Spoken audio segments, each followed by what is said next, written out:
तो दोस्तों, welcome to online education planet. तो जैसा कि आप सबको पता है कि मैंने HTET TCT SST के लिए जो है टॉपिक वाइज सीरीज स्टार्ट कर रखी है, जिसके अंतर्गत जो है हम जियोग्राफी की 9 क्लासेस कर चुके हैं सिलेबस के अकॉर्डिंग। ठीक है, तो अब हमने जो है क्लास 11th की जो है जियोग्राफी स्टार्ट की थी, NCERT बेस MCQ। ठीक है, जो कि आपके सिलेबस के अंतर्गत भी है। ठीक है, तो अगर आप ये क्लासेस की जियोग्राफी कर लोगे, यानी क्लास 11th की अगर आप जियोग्राफी कर लेते हो अच्छे से, तो आप किसी भी एग्जाम में बैठ जाना, आपको कोई भी प्रॉब्लम नहीं होगी। ठीक है, इससे पहले जितनी भी क्लासेस हुई है जियोग्राफी और पॉलिटी की, उसका लिंक आपको डिस्क्रिप्शन बॉक्स में मिल जाएगा। आप वहाँ से जो है टॉपिक वाइज अपनी प्रैक्टिस कर सकते हैं। तो ये क्लास 11th की ज्योग्राफी है, चैप्टर नंबर 2। चैप्टर नंबर 1 जो है हम कर चुके हैं, आज चैप्टर नंबर 2 करेंगे, जिसका नाम है स्ट्रक्चर एंड फिजियोग्राफी। देखो, स्ट्रक्चर का मतलब होता है संरचना। इसके अंतर्गत हम पढ़ेंगे जो हमारी पृथ्वी है उसका जो अंदरूनी भाग है उसकी बनावट कैसी है। ठीक है, यानी जानेंगे कि ज़मीन जो है अंदर से कैसे बनी है। फिर हम पढ़ेंगे फिजियोग्राफी के बारे में। ठीक है, इसके अंतर्गत हम पढ़ेंगे पर्वत, पठार, मैदान, ये सब कैसे बनते हैं। ठीक है, तो आइए स्टार्ट करते हैं फर्स्ट क्वेश्चन के साथ। हमें यहाँ पर स्टेटमेंट दी गई है, क्या दिया है, पृथ्वी की आयु लगभग 4600 मिलियन वर्ष आकी गई है। देखो, PYQ है, पूछा गया है, बहुत ज़्यादा इंपॉर्टेंट है। हम ऐसे पॉइंट जो है छोड़ देते हैं, लेकिन ये इंपॉर्टेंट होते हैं। यहाँ पर पूछ लेते हैं कि जो हमारी अर्थ है उसकी एज कितनी है। तो ये जो हमारी अर्थ है ये कितनी है, 4.6 बिलियन। ठीक है, यानी इतने साल जो है हमारी अर्थ की एज है, इतनी पुरानी है। ठीक है, तो आपको ये याद रखना है। नेक्स्ट है, पृथ्वी के वर्तमान स्थल रूप दीर्घ भूवैज्ञानिक काल में अंतर्जात एवं बृहयजात शक्तियों के कारण विकसित हुए हैं। यहाँ पर बोला है कि जो हमारे प्रेजेंट में जो हमारा लैंड फॉर्म है, ठीक है, यानी जो पृथ्वी का स्थल रूप है वो जो है एंडोजेनिक प्रोसेस और एक्सोजेनिक फोर्सेस के द्वारा बना गया है। अब हम जानेंगे कि ये एंडोजेनिक फोर्सेस और एक्सोजेनिक फोर्सेस क्या होती है। एंडोजेनिक फोर्सेस और एक्सोजेनिक फोर्सेस, देखो, एंडोजेनिक को हिंदी में बोलेंगे अंतर्जात और एक्सोजेनिक को बोलेंगे बृहयजात। नाम से ही है, एक्सो का मतलब होता है बाहर और एंडो का मतलब होता है यानी अंदर। तो ये जो एंडोजेनिक फोर्सेस है यानी अंतर्जात बल है, ये जो है मान लेते हैं ये हमारी पृथ्वी की सतह है, तो ये अंदर से लगता है। जब पृथ्वी की सतह से अंदर से कोई बल लगता है तो जो हमारी भूमि है उस पर, जैसे बिल्डिंग है तो कई बार वो गिर जाती है, कई बार हमारी ज़मीन जो है नीचे धंस जाती है। ठीक है, ये किस चीज़ से हुआ, ये हमारा होता है भूकंप आने पर। भूकंप कहाँ से लगता है, पृथ्वी के अंदरूनी भाग से लगता है। ठीक है, अगर कहीं पर ज्वालामुखी आया है तो ये सब कैसी है, एंडोजेनिक फोर्सेस है, यानी पृथ्वी के अंदर से लगता है, जिससे हमारी जो भूमि की सतह है कहीं से नीचे धंस जाती है, कहीं पर गिर जाती है, कहीं पर टूट जाती है, कहीं पर कुछ डिपॉजिट हो जाता है। तो इस तरीके से हमारा जो है लैंडफॉर्म बनता है। लेकिन एक्सोजेनिक फोर्सेस क्या होता है, जो हमारी पृथ्वी की सतह के ऊपर लगते हैं। कैसे लगते हैं, जैसे कोई नदी द्वारा जो है सेडिमेंट्स बहा कर लाए जाते हैं। ठीक है, हवा के कारण जो है मिट्टी, रेत, कंकड़, ये सब इधर उधर जो है बह जाते हैं, तो कहीं पर डिपोजिशन हो जाता है, कहीं से वो चीज़ें कहीं और जाके जो है मिल जाती है। तो इस तरीके से जो है हमारी जो है पृथ्वी की सतह का निर्माण होता है, और उसके अंतर्गत जो है अंतर्जात बल और बृहयजात बल दोनों का काम होता है। ठीक है, इसलिए जो आपकी सेकंड स्टेटमेंट है वो भी बिल्कुल क्या हो जाएगी, ठीक हो जाएगी, और हमारा आंसर हो जाएगा both A and R are true. बहुत ज़्यादा इंपॉर्टेंट था। नेक्स्ट है, which of the following is not a geological division of India. निम्नलिखित में से कौन सा भारत का भूवैज्ञानिक भाग नहीं है। देखो, सबसे पहले तो हम ये समझेंगे कि ये जियोलॉजिकल डिवीज़न क्या होता है, यानी भूवैज्ञानिक क्या होता है, किस तरीके से जो है भूवैज्ञानिक के अकॉर्डिंग जो है बांटा जाता है। इसके अंतर्गत जो है पृथ्वी, जो हमारी पृथ्वी होती है उसका जो अंदरूनी भाग है, ठीक है, वो कैसे बना है, वह किस प्रकार से बना है, कितनी प्रकार के वहाँ पर चट्टानें पाई जाती है, कितनी पुरानी चट्टानें पाई जाती हैं। तो ये क्या होता है, हमारा जियोलॉजिकल डिवीज़न। एक आपने पढ़ा होगा जिसे हम बोलते हैं फिजियोग्राफिक डिवीज़न। फिजियोग्राफिक डिवीज़न, इसके अंतर्गत हम पढ़ते हैं कि जो पृथ्वी पर सतह पर, जो पृथ्वी की सतह है उस पर जो दिखने वाला है रूप है, जैसे पठार हो गया, पहाड़ हो गए, ठीक है, मैदान हो गए, वो कैसे बने हैं, इसके अंतर्गत हम ये पढ़ते हैं। ठीक है, तो अगर एक लाइन के अंतर्गत हम समझे तो जियोलॉजिकल डिवीज़न वो होता है जब हम देखते हैं कि पृथ्वी का अंदरूनी भाग है वो कैसे बना है। ठीक है, और फिजियोग्राफिक डिवीज़न के अंतर्गत हम देखते हैं कि जो पृथ्वी है उसकी बाहर की आकृति कैसी है। ठीक है, ये हम पढ़ते हैं। तो आइए अब हम अपना ऑप्शन देखते हैं। फर्स्ट ऑप्शन है आपका पेनिसुलर ब्लॉक, यानी प्रायद्वीपीय ब्लॉक बोलेंगे इसको हिंदी के अंतर्गत। तो ये जो प्रायद्वीपीय ब्लॉक है ये बहुत पुराना और कठोर चट्टानों से बना हुआ है। यानी इसके अंतर्गत तो हम क्या देखते हैं कि पृथ्वी का अंदरूनी भाग के बारे में पढ़ते हैं, इसलिए ये हमारा क्या है, जियोलॉजिकल डिवीज़न है। ठीक है, फिर है आपका हिमालय। हिमालय भी जो है आपने देखा होगा, इनको ये जो है प्लेट टेक्टोनिक की वजह से बना है, यानी प्लेट विवर्तन की वजह से बना है। तो ये भी जो है पृथ्वी के अंदरूनी भाग की बात करता है, तो ये भी जियोलॉजिकल डिवीज़न है। नेक्स्ट है इंडो गंगा ब्रह्मपुत्र प्लेन। तो ये मैदान भी आप देखोगे कि जो नदियों द्वारा सेडिमेंट्स लाए जाते हैं उनके द्वारा बना है, इसलिए ये भी क्या है, जियोलॉजिकल डिवीज़न है। अब देखो आप कोस्टल प्लेन। कोस्टल प्लेन क्या होता है, यानी तटीय। देखो तटीय मैदान कौन से होते हैं, आप देखोगे वो क्या होता है, एक सतह के, यानी आप पृथ्वी के ऊपर वाले हिस्से की बात कर रहे हो। ठीक है, तो ये क्या हो गया, ये हमारा फिजियोग्राफिक डिवीज़न हो गया, इसलिए जो हमारा आंसर हो जाएगा वो क्या हो जाएगा, ऑप्शन नंबर डी। ये एक भूवैज्ञानिक भाग नहीं है। ठीक है, नेक्स्ट क्वेश्चन के अंतर्गत चलते हैं। नेक्स्ट क्वेश्चन है with reference to the peninsular block of India which of the following statement is not correct. तो यहाँ पर जो है हमें प्रायद्वीपीय ब्लॉक के बारे में कुछ स्टेटमेंट दी गई है, हमें बतानी है कि कौन सी ठीक नहीं है।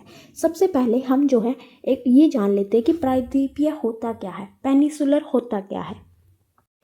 तो ये एक ऐसा क्षेत्र होता है जो कि तीन तरफ से जो है पानी से घिरा हुआ होता है और एक तरफ इसके जो है भूमि होती है। उस क्षेत्र को हम क्या बोलेंगे, प्रायद्वीपीय भाग। देखो मैंने पिक्चर भी लगाई है, आप ये देखो, जैसे ये हमारा इंडिया है, आप देखोगे तो ये वाला हिस्सा है जिसे मैं ब्लैक कलर से आउटलाइन कर रही हूँ, तो ये हमारा क्या है, प्रायद्वीपीय है। यहाँ पर भी पानी है, नीचे भी आप देखोगे नीचे भी हमारा पानी है और साइड में भी पानी है। ये तीनों तरफ जो है पानी से घिरा हुआ है, लेकिन एक तरफ ये जो है भूमि से घिरा हुआ होता है, उसे हम बोलते हैं पेनिसुलर प्लेटो, यानी प्रायद्वीपीय पठार। अब हम अपनी जो है स्टेटमेंट्स के ऊपर चलते हैं। देखो पहली स्टेटमेंट क्या दी गई है, the peninsular block is one of the oldest and the most stable land mass of India. PYQ है, पूछी गई है ये लाइन। इस तरीके से पूछा जाता है कि सबसे ओल्डेस्ट लैंड मास कौन सा है, यानी सबसे पुराना भूभाग कौन सा है, तो आपका आंसर हो जाएगा पेनिसुलर। तो ये जो प्रायद्वीपीय है ये सबसे पुराना और स्थिर भूभाग है। स्थिर का मतलब क्या होता है, यानी स्टेबल का मतलब क्या होता है, यानी इसके अंतर्गत अब इतनी ज़्यादा मूवमेंट नहीं होते। यहाँ पर जो भूकंप है वो बहुत कम आते हैं। ठीक है, क्योंकि यहाँ की चट्टानें जो है बहुत ज़्यादा कठोर और बहुत ज़्यादा मजबूत है, इसलिए इसको क्या बोला है, स्टेबल लैंड है, यानी स्थिर है। ठीक है, तो याद रखनी है, फर्स्ट स्टेटमेंट आपकी बिल्कुल ठीक है और बहुत ज़्यादा इंपॉर्टेंट है। नेक्स्ट है ये मुख्यतः आग्नेय एवं रूपांतरित चट्टानों से बना है, बिल्कुल ठीक है। जो आपका पेनिसुलर प्लेटो है वो किस चीज़ से बना है, इग्नियस रॉक से और मेटामॉर्फिक रॉक से। सेकंड स्टेटमेंट भी जो है ठीक हो जाएगी। नेक्स्ट है the peninsular block was form during the recent geological periods and is still tectonically very active. तो यहाँ पर दिया है कि जो आपका पेनिसुलर ब्लॉक है यानी प्रायद्वीपीय ब्लॉक है वो अभी बना है, रिसेंट बना है जियोलॉजिकल पीरियड में, यानी हाल के भूवैज्ञानिक काल में बना है और अभी भी इसके अंतर्गत जो है विवर्तन की, यानी प्लेट की जो है मूवमेंट, प्लेट के अंतर्गत जो हलचल होती है उसे हम बोलते हैं प्लेट टेक्टोनिक, यानी प्लेट विवर्तन की।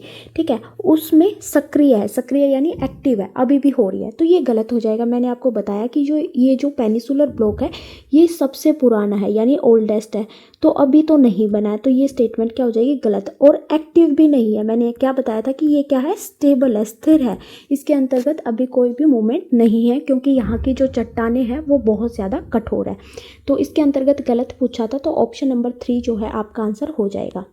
नेक्स्ट है peninsular block has remained a rigid block since the Cambrian period. बहुत ज़्यादा इंपॉर्टेंट पूछ लेते हैं कि जो आपका प्रायद्वीपीय पठार है वो किस पीरियड से बना है, किस काल से बना है, तो आपका आंसर क्या हो जाएगा, कैम्ब्रियन काल से हुआ है।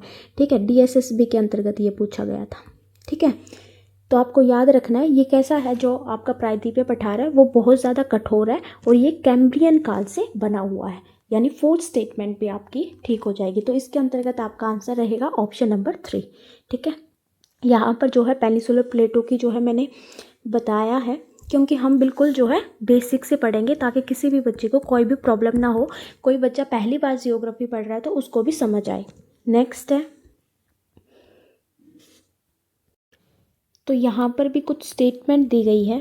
फर्स्ट है, the Narmada and Tapi are example of rift valley. यहाँ पर बोला है कि जो नर्मदा और तापी है वो दरार घाटियों का उदाहरण है। सबसे पहले तो हम ये समझेंगे कि रिफ्ट वैली क्या होता है। तो ये जो रिफ्ट वैली है वो आपकी कहाँ पर बनती है, ब्लॉक माउंटेन्स के अंतर्गत बनती है। हिंदी और इंग्लिश दोनों के अंतर्गत यही बोलेंगे। अब और जो ये ब्लॉक माउंटेन होते हैं ये किसके द्वारा बनते हैं, फॉल्ट के कारण बनते हैं। अब तीनों के बारे में हम समझते हैं। देखो फॉल्ट क्या होता है, फॉल्ट क्या होता है, जब हमारी कोई पृथ्वी की चट्टान है इस तरीके से, जब इन चट्टानों के बीच में जो है दरार पड़ जाती है, यानी ये इस साइड खिसक जाएगी चट्टान और ये इस साइड खिसक जाएगी, तो उसे हम क्या बोलते हैं, फॉल्ट बोलते हैं या फिर भ्रंश बोलते हैं। ठीक है, यहाँ पर जो है मैंने डायग्राम भी लगाया है फॉल्ट का, एक सेकेंड गाइस।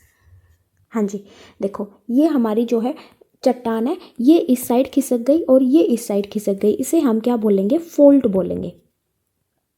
ठीक है, अब देखो ये मतलब इस साइड खिसक गई, ये इस साइड खिसक गई। अब आप देखोगे ये जो नीचे भाग ये जो धंस गया है, ठीक है, यहाँ पर आपकी क्या बहती है, यहाँ पर ये क्या बन गई, आपकी रिफ्ट वैली बन गई। ठीक है, अब ये जो नीचे धंस गया ये रिफ्ट वैली बन गई, लेकिन ये जो ऊपर है, ये वाला हिस्सा है, ये वाला हिस्सा ऊपर है, इसे हम क्या बोलेंगे, ब्लॉक माउंटेन बोलेंगे। क्या बोलेंगे, एक सेकेंड गाइस, शायद दिखाई नहीं दे रहा, ये जो ऊपर रह गया इसे हम क्या बोलेंगे, ब्लॉक माउंटेन बोलेंगे। ठीक है, अब हम थोड़ा सा इजी से समझते हैं। पिक्चर आपने देख लिया, आपको पता चल गया होगा फॉल्ट क्या होता है। फॉल्ट क्या होता है, जब दो चट्टानें एक दूसरे के अपोजिट डायरेक्शन में जो है खिसक जाती है और बीच में जो दरार पड़ जाती है उसे हम फॉल्ट बोलते हैं। और यहाँ पर जब पानी बहने लगता है, ठीक है, उसे हम रिफ्ट वैली बोलते हैं, यानी रिफ्ट, जैसे नर्मदा और तापी रिवर आप इसका एग्जाम्पल है। और ब्लॉक माउंटेन क्या हो गया, जो फॉल्ट के कारण जो है बीच का भाग जो है नीचे धंस जाता है और जो साइड में है वो ऊपर उठ जाता है। ठीक है, तो उसको हम क्या बोलते हैं, ब्लॉक माउंटेन बोलते हैं। ठीक है, एक सेकेंड गाइस, क्या हुआ, ठीक है, तो यहाँ पर जो है मैंने पिक्चर भी लगाई है। देखो ये किस चीज़ का उदाहरण है, ये ब्लॉक माउंटेन का उदाहरण है। यहाँ से जो है ये पहाड़ जो है इस एक दूसरे से जो है अपोजिट डायरेक्शन में खिसक गए, जिससे दरार आ गई, दरार के बीच में जो है ये नदी बहने लगी, जिसे हम रिफ्ट वैली बोलेंगे। और ये हमारे साइड में क्या बन गए, ब्लॉक माउंटेन्स बन गए। तो जो नर्मदा और तापी रिवर है वो कहाँ पर बहती है, रिफ्ट वैली के बीच में बहती है, यानी रिफ्ट घाटी के बीच में बहती है। ये आपको याद रखना है, यानी फर्स्ट स्टेटमेंट आपकी क्या हो जाएगी, ठीक हो जाएगी। नेक्स्ट है, these rift valley were form due to block faulting in the peninsular block. तो ये मैंने अभी बताया आपको कि ये घाटियाँ कब बनती है, जो हमारा प्रायद्वीपीय ब्लॉक होता है तब उसमें क्या बनते हैं, फोल्ट बनते हैं, यानी जब इनके बीच में भ्रंश बनता है, यानी जब ये एक दूसरे से अलग हो जाती है तो उसके बीच में जो दरार बनती है वहीं पर हमारी क्या बनती है, रिफ्ट वैली यानी रिफ्ट घाटी बनती है। ठीक है, यानी सेकंड स्टेटमेंट भी आपकी क्या हो जाएगी, ठीक हो जाएगी, यानी आपका आंसर हो जाएगा both A and R true. Next question पर चलते हैं। नेक्स्ट क्वेश्चन है आपका, which fault separate the Meghalaya plateau from the Chota Nagpur प्लेटो। यहाँ पर पूछा है कि मेघालय पठार को छोटा नागपुर पठार से कौन सा भ्रंश अलग करता है।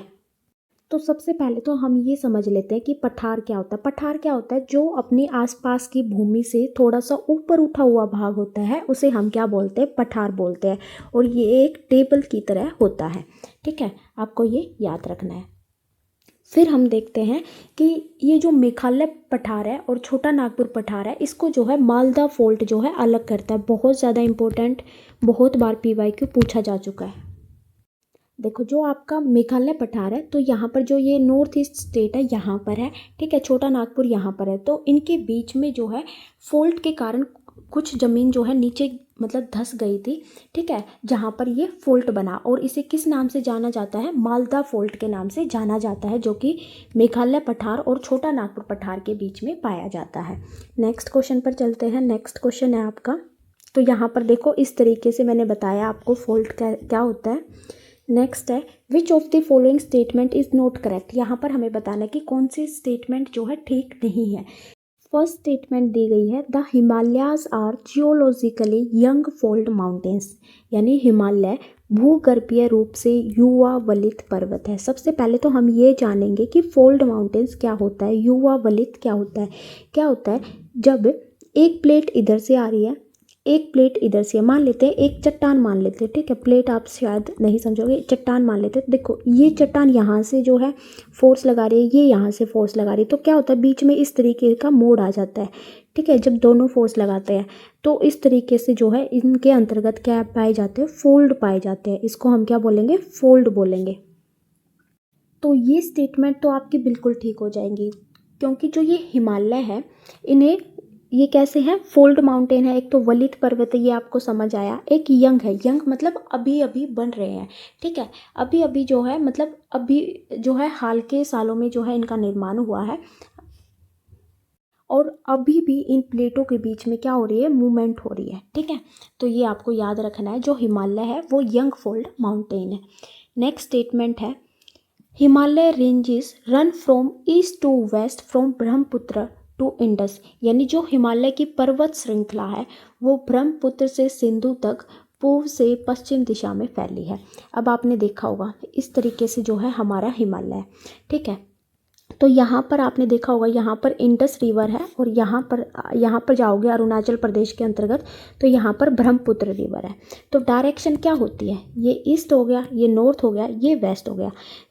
क्या बोला है कि पश्चिम से पूर्व की तरफ, लेकिन यहाँ पर ईस्ट से वेस्ट दिया है, तो ये यहाँ पर गलत हो जाएगा।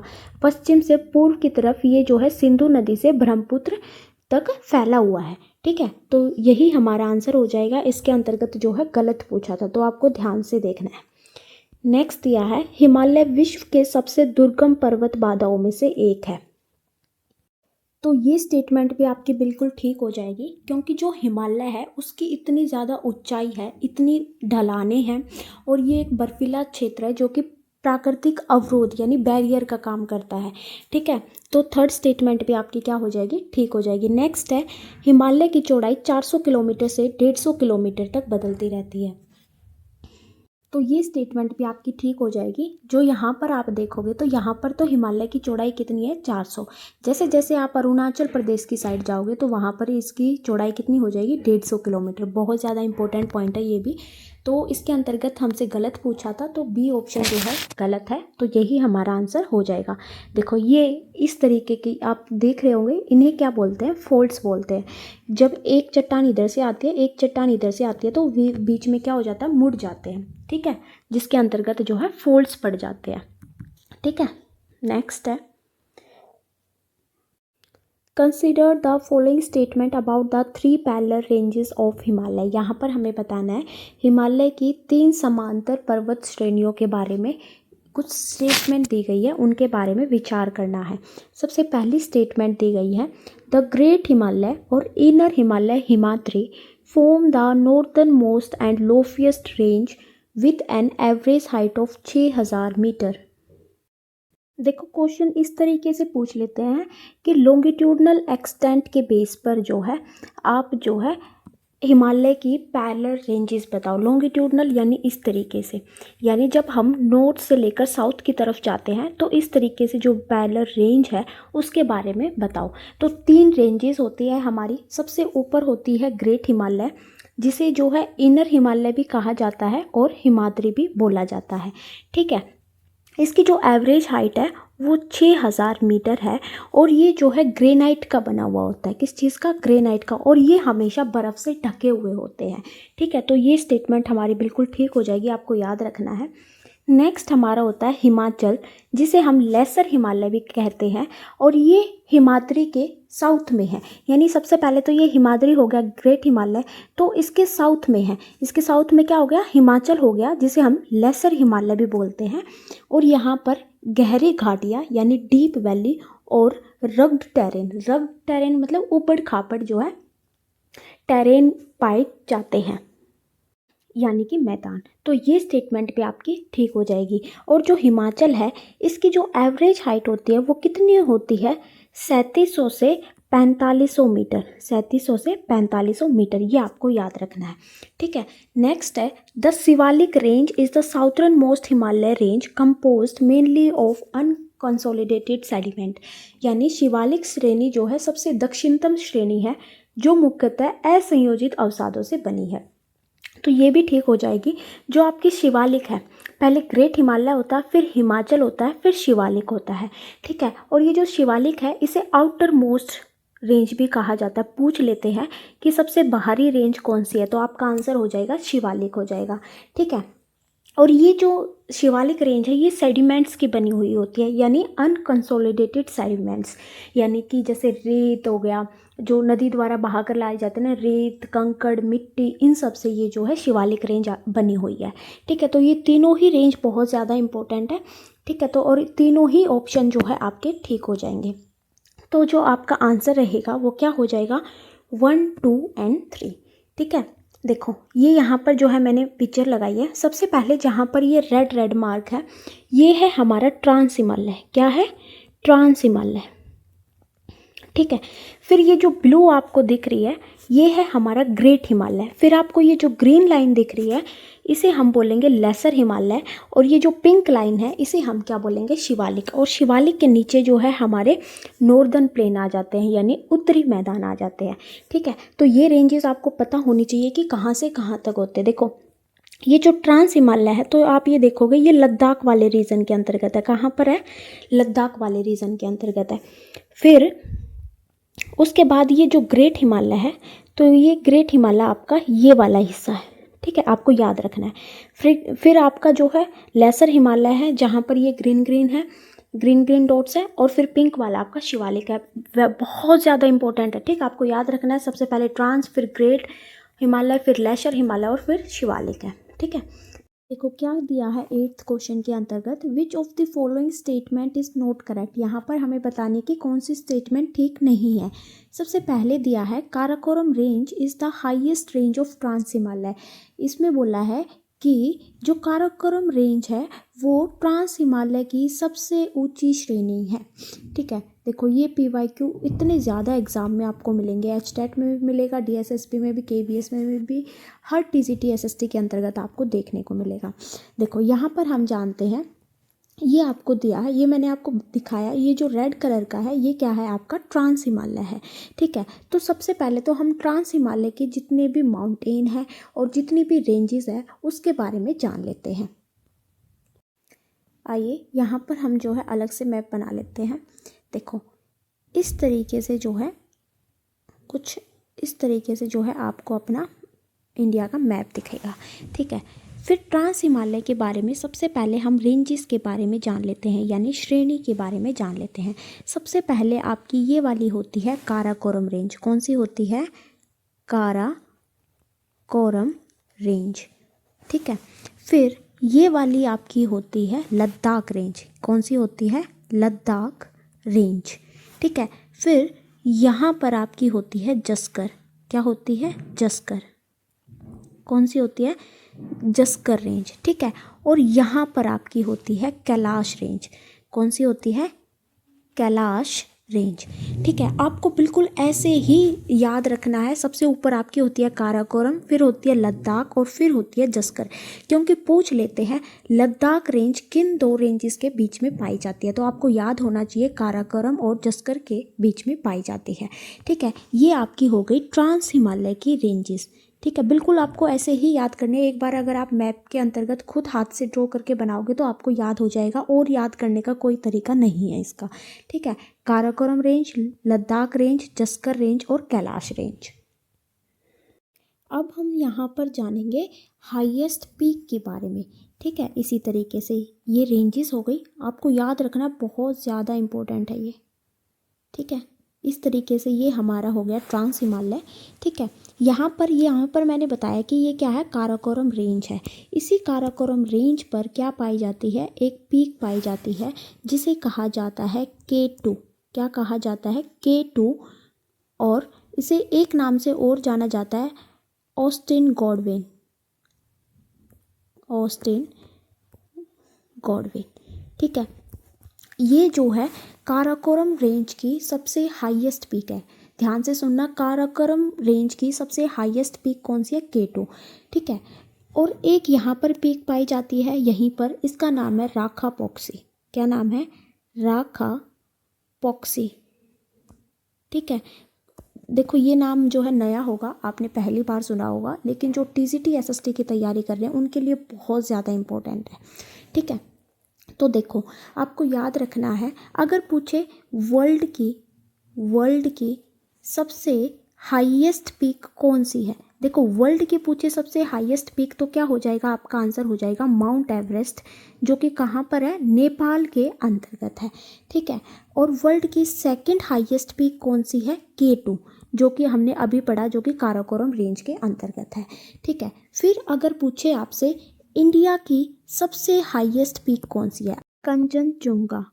क्या हो जाएगा, कंचनजुंगा। आपको याद रखना है इंडिया की सबसे ऊंची चोटी कहाँ कौन सी है, कंचनजुंगा, जो कि सिक्किम के अंतर्गत है। ठीक है, ये आपको याद रखना है।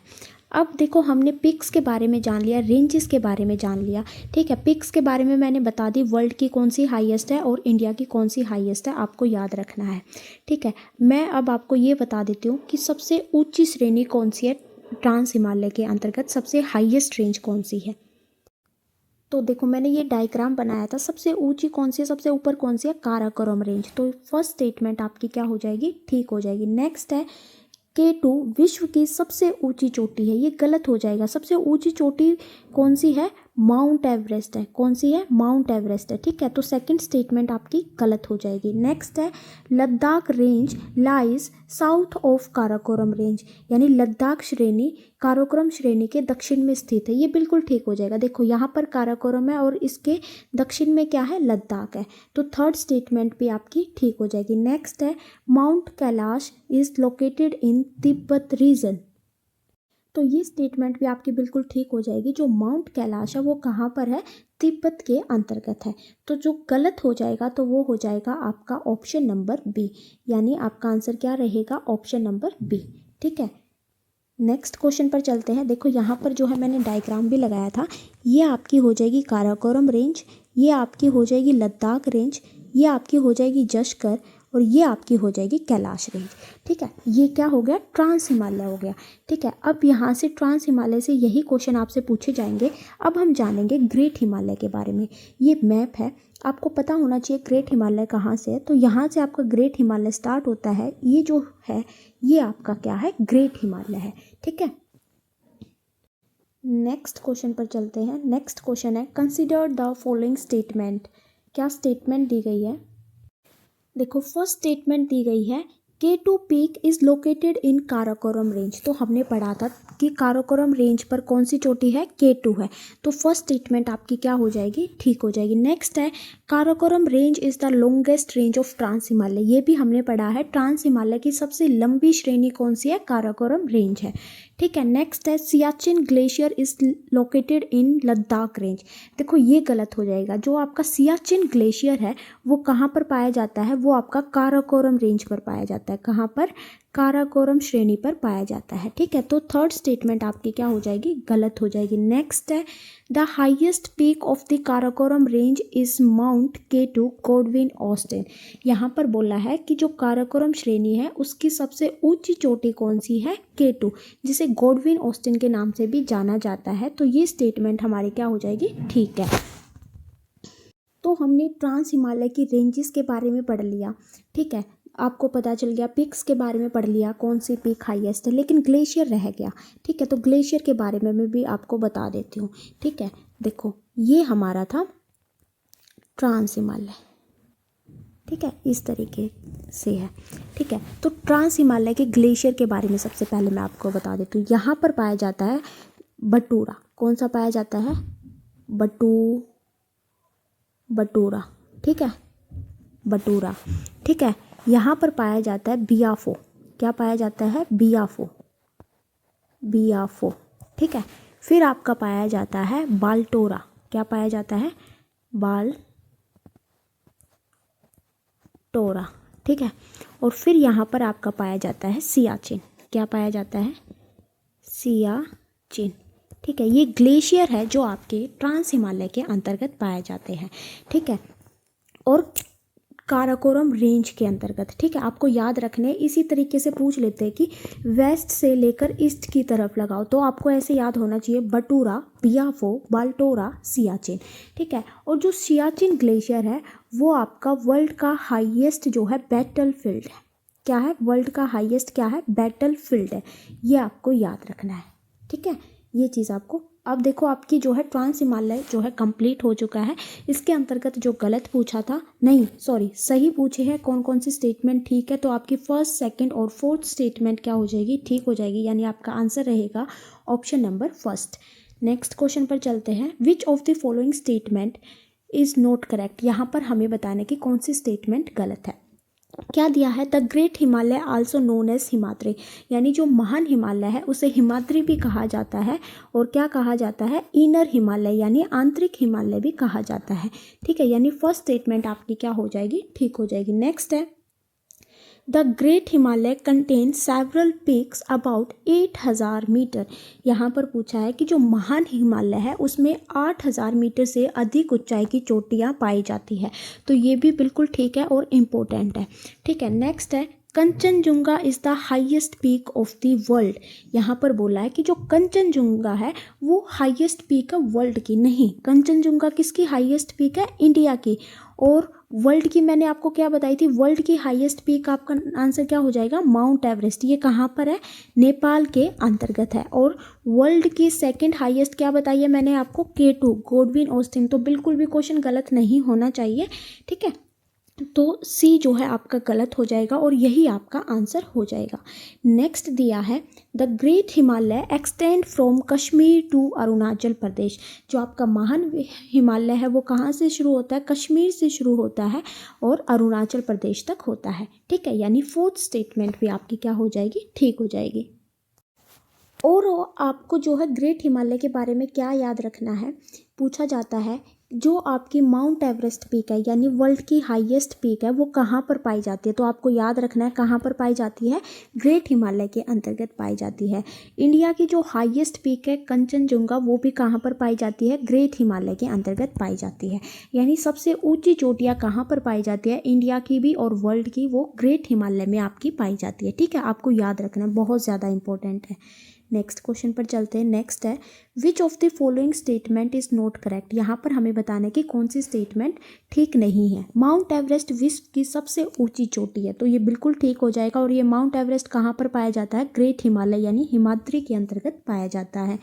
नेक्स्ट है, Kanchenjunga is the highest peak of India, ये भी हमने पढ़ लिया, ये भी बिल्कुल ठीक है। नेक्स्ट है, Lhotse is a part of Mount Everest massif, यानी जो लोहोत्से हैं ये भी क्या है, एक पीक है यानी चोटी है, ठीक है, वो पार्ट है एवरेस्ट का, तो ये स्टेटमेंट भी बिल्कुल क्या हो जाएगी, ठीक है। लोहोत्से किसका पार्ट है, माउंट एवरेस्ट का, जो कि नेपाल के अंतर्गत है, ठीक है। अब देखो नेपाल के अंतर्गत जो बहुत इंपॉर्टेंट पीक है जो कि कहाँ पर पूछी जाती है, इस तरीके से जो है आपका नेपाल है, इस तरीके से, ठीक है, जो कि ग्रेट हिमालय के अंतर्गत पाई जाती है और बहुत इंपॉर्टेंट है, जो कि पूछी जाती है कि नेपाल के अंतर्गत कौन कौन सी चोटियाँ हैं। सबसे पहले नेपाल के अंतर्गत यहाँ पर है धौलागिरी, कौन सी है, धौलागिरी, ठीक है, याद रखना आपको धौलागिरी, ठीक है। उसके बाद है अन्नपूर्णा, कौन सी है, अन्नपूर्णा, ठीक है, अन्नपूर्णा भी कहाँ पर है, नेपाल के अंतर्गत है। फिर है आपकी मनसालो, कौन सी है, मनसालो, ये भी कहाँ पर है, नेपाल के अंतर्गत है, ठीक है। फिर मोस्ट इम्पोर्टेंट यहाँ पर लोहोत्से है, आपको याद रखनी है, लोहोत्से भी कहाँ पर है आपकी, नेपाल के अंतर्गत है। मकालू भी कहाँ पर है आपकी, नेपाल के अंतर्गत है, कहाँ पर है, मकालू नेपाल के अंतर्गत है। ये कुछ इम्पोर्टेंट जो है नेपाल के अंतर्गत पीक्स है, आपको याद रखना है, धौलागिरी, अन्नपूर्णा, मनसालू, मकालू, लोहोत्से, ठीक है। नेक्स्ट है, Annapurna is the second highest peak of world, तो ये गलत हो जाएगा, यानी हमारा आंसर हो जाएगा ऑप्शन नंबर डी। आपको पता होना चाहिए कि कौन सी पीक कहाँ पर है, ठीक है। नेक्स्ट देखो यहाँ पर मैंने लिखा भी है, माउंट एवरेस्ट जो है नेपाल के अंतर्गत है, कंचनजंगा इंडिया के अंतर्गत है, मकालू नेपाल के अंतर्गत है, धौलागिरी नेपाल के अंतर्गत है, नंगा पर्वत इंडिया के अंतर्गत कहाँ पर है, उत्तराखंड के अंतर्गत है। ये आपको याद रखना है, ठीक है। नेक्स्ट है अन्नपूर्णा नेपाल के अंतर्गत है, नंदा देवी इंडिया के अंतर्गत उत्तराखंड के अंतर्गत है, कामेत कहाँ पर है, इंडिया के अंतर्गत है और ये कहाँ पर है, उत्तराखंड के अंतर्गत है, ठीक है। फिर है नमछा बारवा जो कि इंडिया के अंतर्गत है, नमछा बारवा आपकी जो है अरुणाचल प्रदेश के अंतर्गत है, ठीक है। नेक्स्ट है गुरला मंदता जो कि नेपाल के अंतर्गत है। ये एनसीईआरटी के अंतर्गत दी हुई है सारी, इसलिए बहुत ज़्यादा इम्पोर्टेंट है, ठीक है। और जो 8000 मीटर हाइट से ऊपर है उनकी आप हाइट याद रख सकते हो, क्योंकि पूछ लेते हैं कि सबसे बड़ी कौन सी है, फिर उससे छोटी, फिर उससे छोटी, फिर इससे छोटी, ठीक है। तो ये आपको याद होनी चाहिए, ठीक है। तो यहाँ पर हमने जो है नेपाल की पढ़ ली है। उत्तराखंड की मैं एक बार आपको एक जगह रिवाइज करा देती हूँ। उत्तराखंड भी देखो इस तरीके से जो है नेपाल के आगे है, इस तरीके से आप देखोगे तो सबसे पहले आपकी हो जाएगी बंदरपूछ। क्या हो जाएगी, बंदरपूछ। कहाँ पर है बंदरपूछ, बंदरपूछ आपकी ये कहाँ पर है, उत्तराखंड की मैं आपको बता रही हूँ। फिर है आपकी कामेत, क्या हो जाएगी, कामेत हो जाएगी। फिर आपकी बद्रीनाथ, बद्रीनाथ भी कहाँ पर है आपकी, उत्तराखंड के अंतर्गत है बद्रीनाथ, ठीक है। नेक्स्ट है आपकी केदारनाथ, केदारनाथ, ठीक है। फिर है आपकी नंदा देवी जो कि उत्तराखंड के अंतर्गत है, नंदा देवी, ठीक है। और फिर है आपकी त्रिशूल, ठीक है। इम्पोर्टेंट है नंदा देवी, केदारनाथ, बद्रीनाथ, कामेत और बंदरपूछ, ये सारी आपकी कहाँ पर है, उत्तराखंड के अंतर्गत है, ठीक है। ये हम सारा जो है ग्रेट हिमालय के बारे में अभी पढ़ रहे हैं। नेक्स्ट क्वेश्चन है, निम्नलिखित में से कौन सा कथन सही नहीं है। फर्स्ट है Pir Panjal range is the longest and the most significant range of lesser Himalaya, यानी जो पीर पंजाल रेंज है वो लेसर हिमालय जिसे हिमाचल भी कहा जाता है उसकी सबसे लंबी रेंज है। तो ये स्टेटमेंट आपकी ठीक है, पूछी जाती है लेसर हिमालय की सबसे लंबी रेंज कौन सी है, तो आपका नाम हो जाएगा पीर पंजाल रेंज। नेक्स्ट है Dhauladhar range lie to the south of the Pir Panjal range in Himachal Pradesh, बिल्कुल ठीक है। पहले आपकी पीर पंजाल रेंज है, फिर उसके बाद आपकी क्या है, धौलाधार रेंज है, यानी धौलाधार रेंज जो है पीर पंजाल रेंज के साउथ के यानी दक्षिण की ओर है, यानी सेकंड स्टेटमेंट भी आपकी ठीक हो जाएगी। नेक्स्ट है Mussoorie range and Nag Tibba range are located in Jammu Kashmir, तो ये गलत हो जाएगा। ये जो मसूरी है और ये जो नाग टिब्बा है ये आपकी कहाँ पर है, हिमाचल प्रदेश के अंतर्गत ही है, ठीक है, यानी गलत पूछा था तो ऑप्शन नंबर सी आपका आंसर हो जाएगा। नेक्स्ट है Mahabharat lake is extension of lesser Himalaya range in to southern Nepal, यानी जो महाभारत लेक है वो दक्षिणी नेपाल में लघु हिमालय श्रेणी का विस्तार है। तो ये स्टेटमेंट भी आपकी ठीक हो जाएगी। इसमें बोला है कि जो महाभारत लेक है वो जो है नेपाल के साउथ तक जो है लेसर हिमालय वहाँ तक है, यानी एक्सटेंट है उसका, फैला हुआ है, ठीक है। तो इसके अंतर्गत गलत पूछा था तो ऑप्शन नंबर सी आपका आंसर हो जाएगा। तो एक बार हम जो है लेसर हिमालय यानी हिमाचल की रेंजेस के बारे में जान लेते हैं जो कि बहुत ज़्यादा इम्पोर्टेंट है, ठीक है। मैप देखते हैं, मैप के अकॉर्डिंग मैं आपको बताऊंगी तो आपको ज़्यादा समझ आएगा, ठीक है। एक सेकेंड गाइस, एक सेकेंड गाइस, मैं मैप लगा लेती हूँ। हाँ जी देखो, तो ये आपका हो जाएगा ग्रेट हिमालय, ये मैंने आपको क्या बताया था, ये आपका क्या हो जाएगा, ग्रेट हिमालय, ठीक है। फिर इसके पास में ही जो है यहाँ पर ये क्या है आपका लेसर हिमालय जिसे हिमाचल भी कहा जाता है, ठीक है। तो इसकी हाइट जो है ग्रेट हिमालय से कम है, इसलिए इसको क्या कहा जाता है, लेसर हिमालय कहा जाता है, ठीक है। अब इसे अलग अलग स्टेट में अलग अलग नाम से जानते हैं जो कि बहुत ज़्यादा इम्पोर्टेंट है। सबसे पहले जम्मू कश्मीर में इसे किस नाम से जानते हैं, पीर पंजाल रेंज के नाम से जानते हैं, जो कि इसकी हाईएस्ट रेंज भी है हिमाचल की यानी लेसर हिमालय की, ठीक है। हिमाचल प्रदेश में इसे धौलाधार रेंज के नाम से जानते हैं, किसी नाम से, धौलाधर रेंज के नाम से जानते हैं, ठीक है। उत्तराखंड में इसे जो है मसूरी और नाग टिब्बा रेंज के बारे में जाना जाता है, क्या बोला जाता है, मसूरी और नाग टिब्बा, ठीक है, ये आपको याद रखना, नाग टिब्बा, ठीक है। फिर नेक्स्ट जो है नेपाल के अंतर्गत इसे जो है महाभारत रेंज के नाम से जानते हैं। किस नाम से? महाभारत रेंज के नाम से जानते हैं। तो आपको याद रखना है, जम्मू कश्मीर में पीर पंजाल, हिमाचल प्रदेश में धौलाधार, उत्तराखंड में मसूरी और नाग टिब्बा, और नेपाल में इसे महाभारत रेंज के नाम से जानते हैं। ये आपका हो जाएगा लेसर हिमालय की रेंजेस यानी हिमाचल की रेंजेस, ठीक है। तो उम्मीद करती हूँ कि आपको समझ आया होगा। और लेसर हिमालय की सबसे हाईएस्ट रेंज क्या हो जाएगी? पीर पंजाल रेंज, ठीक है गाइज। तो अब हम अपने क्वेश्चन की तरफ चलते हैं, ठीक है। तो ये जो मसूरी रेंज और नाग टिब्बा रेंज है, ये कहाँ पर बोला जाता है? इसको उत्तराखंड के अंतर्गत बोला जाता है। ये आप करेक्ट कर लेना, मैंने पहले गलत बता दिया था हिमाचल प्रदेश, तो ये क्या हो जाएगा? उत्तराखंड के अंतर्गत इसको बोला जाता है, ठीक है। सॉरी भाई इसके लिए। नेक्स्ट क्वेश्चन पर चलते हैं। नेक्स्ट है, which of the following statement is not correct. यहाँ पर हमें जो है बतानी है कौन सी करेक्ट नहीं है। देखो, ग्रेट पढ़ लिया, लेसर पढ़ लिया, अब हम पढ़ेंगे शिवालिक के बारे में, ठीक है। क्या दिया है? Shiwalik are the outermost range of Himalaya, यानी शिवालिक हिमालय की सबसे बाहरी श्रेणी है। तो ये स्टेटमेंट आपकी क्या हो जाएगी? ठीक हो जाएगी। नेक्स्ट है, the Shiwalik have an average altitude of about 3000 meter. जो शिवालिक की एवरेज हाइट है वो 3000 मीटर है। नहीं, मैंने आपको बताया है जो शिवालिक की एवरेज हाइट है वो 900 से 1100 मीटर तक है, ठीक है। एनसीईआरटी के अंतर्गत लिखा है, इसलिए इनकी हाइट इंपॉर्टेंट हो जाती है, ठीक है। तो गलत पूछा था, तो ऑप्शन नंबर बी जो है इसका आंसर हो जाएगा। नेक्स्ट है, Shiwalik range are composed of unconsolidated sediments, यानी जो शिवालिक श्रेणी है वो आपकी अवसादों से बनी हुई है। अवसाद यानी रेत, मिट्टी, कंकड़, इन सब से। तो सी स्टेटमेंट भी आपकी ठीक हो जाएगी। Next, duns are found between great Himalaya and lesser Himalaya. जो डोन्स है वो महान हिमालय और लघु हिमालय के बीच में पाए जाते हैं। तो ये गलत हो जाएगा। जो डोन्स है वो कहाँ पर पाए जाते हैं?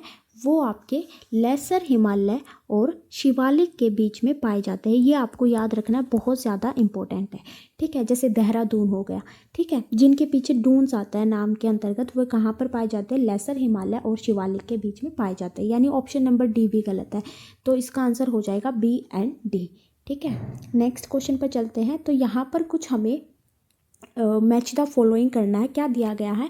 यहाँ पर रिवर्स दी गई है और उनके रीज़न दिए गए हैं कि कौन सी रिवर्स जो है कौन से हिमालय का विभाजन करती है, डिवीज़न करती है। बहुत ज़्यादा इंपॉर्टेंट है, पीवाईक्यू में पूछा जा चुका है। सबसे पहले दिया है पंजाब हिमालय। देखो, पंजाब हिमालय कहाँ पर है? इस तरीके से जो है, एक सेकेंड गाइस, इस तरीके से जो है हमारा इंडिया है, ठीक है। सबसे पहले आप देखोगे इस तरीके से जो है डिवीज़न दे रखे हैं, ठीक है। पूछे जाते हैं, बहुत ज़्यादा इंपॉर्टेंट है, ठीक है। आप देखो, सबसे लास्ट में क्या पाएगा? असम हिमालय, फिर नेपाल हिमालय, फिर कुमाऊं हिमालय, यानी यहाँ पर क्या पाएगा? पंजाब हिमालय, ठीक है। फिर पाएगा आपका कुमाऊं हिमालय, फिर आपका पाएगा नेपाल हिमालय, और फिर आपका पाएगा असम हिमालय। पूछ लेते हैं कि पंजाब हिमालय किन दो नदियों के बीच में पाया जाता है? तो पंजाब हिमालय आपका इंडस से यानी सिंधु नदी और सतलुज के बीच में पाया जाता है, ठीक है। कुमाऊं हिमालय आपका सतलुज से काली रिवर के बीच में पाया जाता है। नेपाल हिमालय जो है आपका काली से तिस्ता रिवर के बीच में पाया जाता है, और असम हिमालय आपका तिस्ता से दिहांग रिवर के बीच में पाया जाता है। तो आपको ये याद रखना है, ठीक है। ये भी पूछ लेते हैं कि वेस्ट से लेकर पश्चिम से लेकर पूर्व तक जो है हिमालय का डिवीज़न करो। तो सबसे पहले आपका पंजाब हिमालय आएगा, फिर आपका कुमाऊं हिमालय आएगा, फिर आपका नेपाल हिमालय आएगा, और फिर आपका असम हिमालय आएगा, ठीक। जो आपका पंजाब हिमालय है, हमने पढ़ा इंडस से लेकर सतलुज तक पाया जाता है। जो कुमाऊं हिमालय है वो सतलुज से लेकर शारदा, जिसे काली रिवर भी बोल देते हैं, वहाँ तक पाया जाता है। नेपाल शारदा से लेकर तिस्ता तक पाया जाता है, और असम हिमालय तिस्ता से लेकर दिहांग तक पाया जाता है, ठीक है। ये आपको याद रखना है। नेक्स्ट क्वेश्चन पर चलते हैं। नेक्स्ट है, हमें कुछ स्टेटमेंट दी गई है, हमें बताने की कौन सी ठीक है। देखो क्या स्टेटमेंट दी गई है? The Indo Ganga Brahmaputra plain was originally a geosyncline depression, यानी जो इंडो गंगा ब्रह्मपुत्र का मैदान है वो क्या है? एक जियोसिंक्लाइन डिप्रेशन है। तो क्या होता है ये जियोसिंक्लाइन डिप्रेशन? अगर बिल्कुल हम आसान भाषा में समझे तो जो हमारी धरती की सतह है उस पर एक मतलब लंबा सा गड्ढा इस तरीके से, या फिर कोई दबा हुआ हिस्सा, उसे हम क्या बोलते हैं, जियोसिंक्लाइन डिप्रेशन। बिल्कुल ठीक है। जो हमारा ये इंडो गंगा ब्रह्मपुत्र प्लेन था, ये बिल्कुल एक गड्ढे की तरह था, ठीक है, जिसे जो है सेडिमेंट्स वगैरह यानी अवसादों के द्वारा भरा गया है, ठीक है। तो फर्स्ट स्टेटमेंट आपकी क्या हो जाएगी, बिल्कुल ठीक हो जाएगी। नेक्स्ट है, इसका अधिकतम विकास हिमालय के निर्माण के तीसरे चरण के लगभग 64 मिलियन वर्ष पहले हुआ। तो ये भी स्टेटमेंट बिल्कुल ठीक बोली गई है कि इसका विकास कब हुआ था, 64 मिलियन साल पहले हुआ था, जो कि हिमालय का थर्ड फेज था, ठीक है। तो दोनों ही स्टेटमेंट आपकी बिल्कुल ठीक हो जाएगी, ठीक है। तो आपका आंसर रहेगा both A and R R true, R is the correct explanation of A, ठीक है। नेक्स्ट क्वेश्चन के बारे में पढ़ते हैं। नेक्स्ट है, which of the following statement about the northern plain is correct about, मतलब यहाँ पर हमें बोला गया है कि कौन सी स्टेटमेंट जो है करेक्ट है, किसके बारे में, नॉर्दर्न प्लेन के बारे में, यानी उत्तरी मैदान के बारे में। अगर आपने नोटिस किया होगा तो हम इस तरीके से पढ़ रहे हैं, trans Himalaya, great Himalaya, lesser Himalaya, Shiwalik के बारे में पढ़ लिया। अब हम जो है नॉर्दर्न हिमालय के बारे में पढ़ते हैं, यानी उत्तरी मैदान के बारे में पढ़ते हैं। सबसे पहला स्टेटमेंट क्या दी गई है, the northern plain have been formed by interplay by the Indus, Ganga and the Brahmaputra river along with their tributaries. तो यहाँ पर बोला गया है कि जो आपका उत्तरी मैदान है वो सिंधु, गंगा और ब्रह्मपुत्र और उसकी सहायक नदियों की क्रियाशीलता से बना हुआ है। यानी कहने का मतलब ये है कि ये जो बड़ी बड़ी नदियां हैं, ये पहाड़ों से जो है अपने साथ जो है मिट्टी, रेत जो गाद लाते हैं, ये सब आकर जो है ज़मीन पर फैल जाता है। तो बहुत सालों के अंतर्गत जो है यहाँ पर मैदान जैसा जो है बन जाता है, और जो कि क्या बन गया, फिर इसी को क्या बोला गया, नॉर्दर्न प्लेन जो है बोला गया, ठीक है। तो जो नॉर्दर्न प्लेन है वो आपका कैसे बना है, गंगा, ब्रह्मपुत्र और सिंधु नदी के मतलब लाए गए अवसादों के कारण बना है, ठीक है। तो फर्स्ट स्टेटमेंट आपकी क्या हो जाएगी, ठीक हो जाएगी। नेक्स्ट दिया गया है कि northern plain are about 2400 kilometer long, यानी जो उत्तरी मैदान है वो 2400 किलोमीटर लंबा है, बिल्कुल ठीक है। और इसकी चौड़ाई कितनी है, 2400 से 320 किलोमीटर जो है ये चौड़ा है, ठीक है। सेकंड स्टेटमेंट भी आपकी क्या हो जाएगी, ठीक हो जाएगी। नेक्स्ट है, Majuli in the Brahmaputra river is the largest inhabited riverine island in the world. बहुत ज़्यादा इंपॉर्टेंट, यानी जो मजूली आइलैंड है वो ब्रह्मपुत्र रिवर पर विश्व का सबसे बड़ा जो है द्वीप है, ये हमसे पूछा है। तो सबसे पहले तो हम ये समझेंगे कि ये रिवराइन आइलैंड क्या होता है।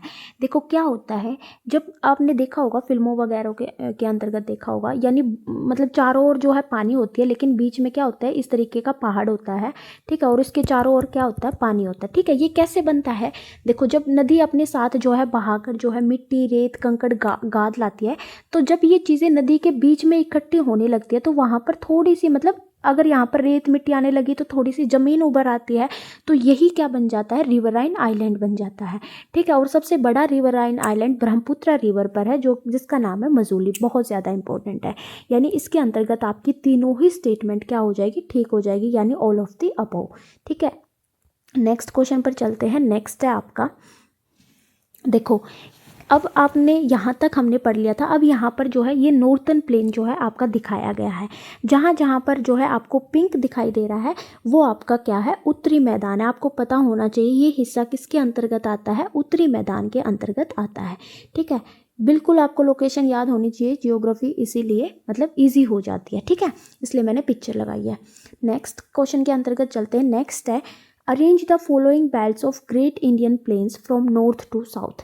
तो यहाँ पर जो है कुछ भारतीय मैदान दिए गए हैं, उसे हमें उत्तर से दक्षिण की ओर लगाए जाते हैं। बहुत ज़्यादा इंपॉर्टेंट है, बहुत ज़्यादा इंपॉर्टेंट। कौन कौन से दिए गए हैं, खादर, तराई, बाबर और बांगर। तो सबसे पहले समझते हैं, हिमालय से सबसे नीचे वाला भाग सबसे पहले आपका आता है बाबर। क्या आता है, बाबर, ठीक है। इस मैदान की क्या विशेषता होती है कि ये जो है यहाँ पर जो है आपको बड़े बड़े पत्थर और बड़े बड़े कंकड़ जो है दिखाई देते हैं, ठीक है। इसलिए जो पानी है यानी जो नदियाँ हैं वो दिखाई नहीं देती है यहाँ पर, ठीक है। तो पहले क्या आता है, बाबर आता है, यहाँ पर बड़े बड़े जो है आपको पत्थर और कंकड़ दिखाई देंगे, ठीक है। इसके बाद आपका आता है तराई। क्या आता है, तराई आता है। ठीक है, ये जो है बाबर के बिल्कुल दक्षिण में है यानी साउथ में है, और यहाँ पर जो है आपको पानी दिखाई देता है, यानी यहाँ पर जो ज़मीन होती है वो गीली होती है और दलदली होती है, गीली होती है और कैसी होती है, दलदली होती है। और एक इम्पोर्टेंट फैक्ट, यहाँ की जो मिट्टी होती है वो बहुत ज़्यादा क्या होती है, फर्टाइल होती है। क्या होती है, फर्टाइल होती है यानी उपजाऊ होती है। ठीक है, नेक्स्ट जो क्षेत्र आता है आपका, वो आता है आपका बांगर। क्या आता है, बांगर। ठीक है, तो ये जो है, इसे जो है ओल्ड एलुवियल प्लेन भी कहा जाता है, यानी पुराना जलोढ़ का मैदान भी कहा जाता है। क्या कहा जाता है, ओल्ड एलुवियल प्लेन। पूछा जाता है ओल्ड एलुवियल प्लेन कौन सा है, तो आपको याद रखना है कौन सा, बांगर। ठीक है, और फिर आपका पाया जाता है खादर। क्या पाया जाता है, खादर। इसे जो है यहाँ पर जो है बार बार बाढ़ आती रहती है और ये सबसे उपजाऊ होता है। अगर पूछे चारों में से सबसे ज़्यादा उपजाऊ कौन सा होता है, तो आपका आंसर हो जाएगा खादर। और इसे जो है न्यू एलुवियल प्लेन के नाम से भी जाना जाता है। क्या जाना जाता है, न्यू एलुवियल प्लेन के नाम से भी जाना जाता है।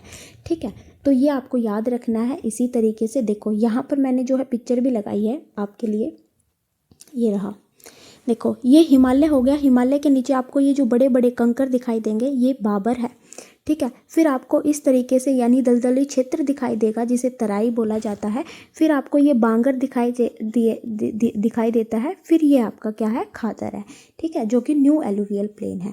तो जो ऑर्डर हो जाएगा वो क्या हो जाएगा, सबसे पहले आपका बाबर हो जाएगा, यानी ऑप्शन नंबर 3 हो जाएगा। बाबर के बाद आपका हो जाएगा तराई। ठीक है, ए और सी दोनों के अंतर्गत दिया गया है। लास्ट के अंतर्गत आपका खादर होगा, यानी ऑप्शन नंबर ए जो है आपका ठीक हो जाएगा। बहुत ज़्यादा इंपॉर्टेंट है। ठीक है, नेक्स्ट क्वेश्चन पर चलते हैं। नेक्स्ट क्वेश्चन है आपका, यहाँ पर जो है हमें पेनिसुलर प्लेटो के बारे में पढ़ना है। ठीक है, तो यहाँ पर कुछ स्टेटमेंट दी गई है, उसके बारे में हमें बताना है। देखो, फर्स्ट स्टेटमेंट दी गई है, peninsular plateau rises from 150 meter to, यहाँ पर ये ऐसे आएगा, 150 meter to 900 meter above river plains. यानी जो प्रायद्वीपीय पठार है वो नदी मैदानों से 150 मीटर से 900 मीटर तक उठता है। देखो, मैंने आपको बताया कि जो पेनिसुलर होता है उसका मतलब क्या होता है, 3 भाग से जो है वो पानी से घिरा हुआ होता है और एक तरफ से उसकी ज़मीन होती है, उस हिस्से को हम क्या बोलेंगे, प्रायद्वीपीय बोलेंगे, यानी पेनिसुलर बोलेंगे। ठीक है, तो ये जो प्लेटो होते हैं, ये जो है मतलब जो हमारे प्लेन्स होते हैं, मैदान होते हैं, उनसे थोड़े से ऊंचे उठे हुए होते हैं, उसी को हम क्या बोलेंगे, प्लेटू बोलेंगे। ठीक है, इनकी बहुत ज़्यादा ऊंचाई नहीं होती, लेकिन ये मैदान से थोड़े से ऊंचे दिखाई देते हैं। ठीक है, और जो इनकी हाइट होती है वो 150 से 900 मीटर तक होती है। तो फर्स्ट स्टेटमेंट आपकी क्या हो जाएगी, ठीक हो जाएगी। नेक्स्ट है, it is an irregular triangular land mass with extension like Delhi ridge, Rajmahal hills, गिर रेंज एंड कैरेडमम हिल्स। यहाँ पर बोला है कि ये इरेगुलर ट्रायंगुलर है, यानी अनियमित त्रिकोण है। तो ये बिल्कुल ठीक है, यानी मतलब आप देखोगे ना तो इस तरीके से है थोड़ा हमारा इंडिया। यानी ये जो प्लेटू होते हैं ये सीधे सपाट आकार के नहीं होते, ये थोड़े से टेढ़े मेढ़े होते हैं। ठीक है, और जो इनका एक्सटेंशन है, यानी कहाँ से लेकर कहाँ तक फैले हैं, तो ये दिल्ली रिज हो गई, ठीक है, राजमहल हिल्स हो गई, गिर रेंज हो गई और कैरेडमम हिल्स हो गई। तो ये स्टेटमेंट भी बिल्कुल ठीक है। मैप के अंतर्गत मैं आपको दिखाऊंगी, फिर सेकंड स्टेटमेंट आपको बहुत अच्छे से क्लियर हो जाएगी। ठीक है, नेक्स्ट है, peninsular प्लेटू is one of the oldest and the most stable land mass of India. तो ये मैंने आपको बताया है कि जो आपका प्रायद्वीपीय पठार है ये पुरानी चट्टानों से बना हुआ है। ठीक है, इसमें बहुत ज़्यादा भूकंप वगैरह नहीं आते हैं, इसलिए ये क्या है, स्थिर है, यानी स्टेबल है, यानी थर्ड स्टेटमेंट भी ठीक हो जाएगी। नेक्स्ट है, मालवा, रांची और कर्नाटक पठार प्रायद्वीपीय पठार के भाग है। तो ये बिल्कुल ठीक है, इसके अंतर्गत कुछ पठार आते हैं। ठीक है, जैसे मालवा हो गया, रांची हो गया, कर्नाटक हो गया, ये सब किसके हिस्से हैं, प्रायद्वीपीय पठार के भाग है। इसलिए ये चारों ही स्टेटमेंट आपकी ठीक हो जाएगी, यानी आपका आंसर रहेगा ऑल ऑफ द अबव। ठीक है, तो यहाँ पर जो है हम पेनिसुलर प्लेटू के मतलब कुछ प्लेटू पढ़ लेते हैं पेनिसुलर के अंतर्गत, बहुत ज़्यादा इंपॉर्टेंट है। देखो, पूछा जाता है मालवा प्लेटू, बुंदेलखंड, बघेलखंड और छोटा नागपुर। इस तरीके से आ जाता है कि वेस्ट से ईस्ट की तरफ ये प्लेटू लगाओ, यानी ये पठार लगाओ। तो आपको याद रखना है मालवा प्लेटू, बुंदेलखंड, बघेलखंड और छोटा नागपुर। यहाँ पर देखोगे तो यहाँ पर डेक्कन प्लेटू है, ये आपका कर्नाटका प्लेटू है, ये तेलंगाना प्लेटू है और ये दंडकारण्य प्लेटू है। ठीक है, ये आपको याद रखने हैं, बहुत ज़्यादा इंपॉर्टेंट है पेनिसुलर प्लेटू के बारे में। ठीक है, देखो नेक्स्ट क्वेश्चन दिया गया है, which of the following statement is not correct about peninsular प्लेटू। तो यहाँ पर भी जो है पेनिसुलर प्लेटू के बारे में कुछ स्टेटमेंट दी गई है, हमें बताना है कि कौन सी ठीक नहीं है। सबसे पहले दिया गया है, north western part has complex relief with ravine and gorges, यानी उत्तर पश्चिम भाग में जटिल स्थलाकृति खाइयाँ व गोर्ज पाई जाती है। यहाँ पर बोला है कि जो उत्तर पश्चिम भाग है, ठीक है, वो जटिल स्थलाकृति खाइयाँ व गोर्ज पाई जाती है, यानी जो हमारा पेनिसुलर प्लेटू है। ठीक है, इस तरीके से जो है हमारा पेनिसुलर प्लेटू है। तो नॉर्थ वेस्ट पार्ट कौन सा हो गया, ये वाला पार्ट हो गया। ठीक है, तो यहाँ पर पूछा है कि यहाँ पर क्या पाई जाती है, रवाइंस और गोर्जिस पाई जाती है। देखो रवाइंस यानी खाइयाँ, ये रवाइंस कैसे बनते हैं और गोर्जिस कैसे बनते हैं। देखो रवाइंस का मतलब होता है खाइयाँ, छोटी खाइयाँ। ठीक है, यानी जब बारिश आती है या फिर कोई बहता पानी आता है तो आप देखोगे जो ज़मीन होती है वो थोड़ी सी कटकर इस तरीके से जो है कुछ हिस्सा उसके, बारिश में आपने देखा होगा, अगर आप हरियाणा के हो तो आप देखोगे जैसे हमारे घेर वगैरह होते हैं तो वहाँ पर जो है बीच में इस तरीके से पानी सा बनता है। ठीक है, वो छोटी छोटी क्या होती है, नालियाँ होती है। उस तरीके से जब ज़मीन कटकर जो है बहते हुए पानी से जो ज़मीन कटकर जो खाइयाँ बनती है उसे हम बोलते हैं रवाइंस बोलते हैं। ठीक है, फिर हम पढ़ेंगे गोर्जिस। गोर्जिस का मतलब होता है ये जो है बहुत गहरी और संकरी घाटी होती है, बहुत गहरी घाटी बन जाती है। यहाँ पर जब मतलब पहाड़ों के अंतर्गत जब तेज़ बारिश आती है ना, तो जो नदी की जो कठोर चट्टानों को काटती है, ठीक है, तो वहाँ पर जो खाइयाँ बनती है उसे हम बोलते हैं गोर्जिस। ठीक है, ये आपको याद रखना है। तो अब हम अपनी स्टेटमेंट के बारे में देखते हैं कि जो पेनिसुलर भाग का उत्तर पश्चिमी भाग है वहाँ पर जो है गोर्जिस और रवाइंस पाए जाते हैं। बहुत इंपॉर्टेंट लाइन है, तो ये स्टेटमेंट आपकी क्या हो जाएगी, ठीक हो जाएगी। ठीक है, नेक्स्ट है आपका, the peninsular प्लेटू is divided into Deccan प्लेटू, central highland and Himalaya प्लेटू। यानी जो पेनिसुलर प्रायद्वीपीय पठार है उसे दक्कन पठार, केंद्रीय उच्च भूमि और हिमालय पठार में बांटा जाता है। तो ये स्टेटमेंट जो है गलत हो जाएगी। जो हमारा पेनिसुलर प्लेटू होता है, ठीक है, इस तरीके से होता है। तो ये जो है दो भागों में बांटा जाता है। एक आपका होता है ऊपर वाले हिस्से को जो है हम सेंट्रल आइलैंड बोलते हैं, ठीक है, और नीचे वाले हिस्से को जो है हम दक्कन प्लेटू बोलते हैं। तो दो भागों में ये बांटा जाता है। ठीक है, हिमालय के अंतर्गत नहीं बांटा जाता, इसलिए सेकंड स्टेटमेंट गलत हो जाएगी और यही आपका आंसर हो जाएगा। नेक्स्ट स्टेटमेंट दी गई है, Bhima fold is known as recurrent seismic activities.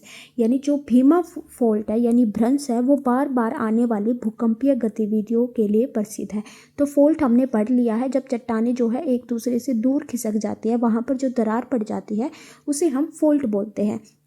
तो जो भीमा फोल्ड है वो किस चीज़ से बना है, भूकंप की वजह से बना है, यानी सिस्मिक एक्टिविटीज़ के कारण बना है। ठीक है, तो थर्ड स्टेटमेंट भी आपकी ठीक है।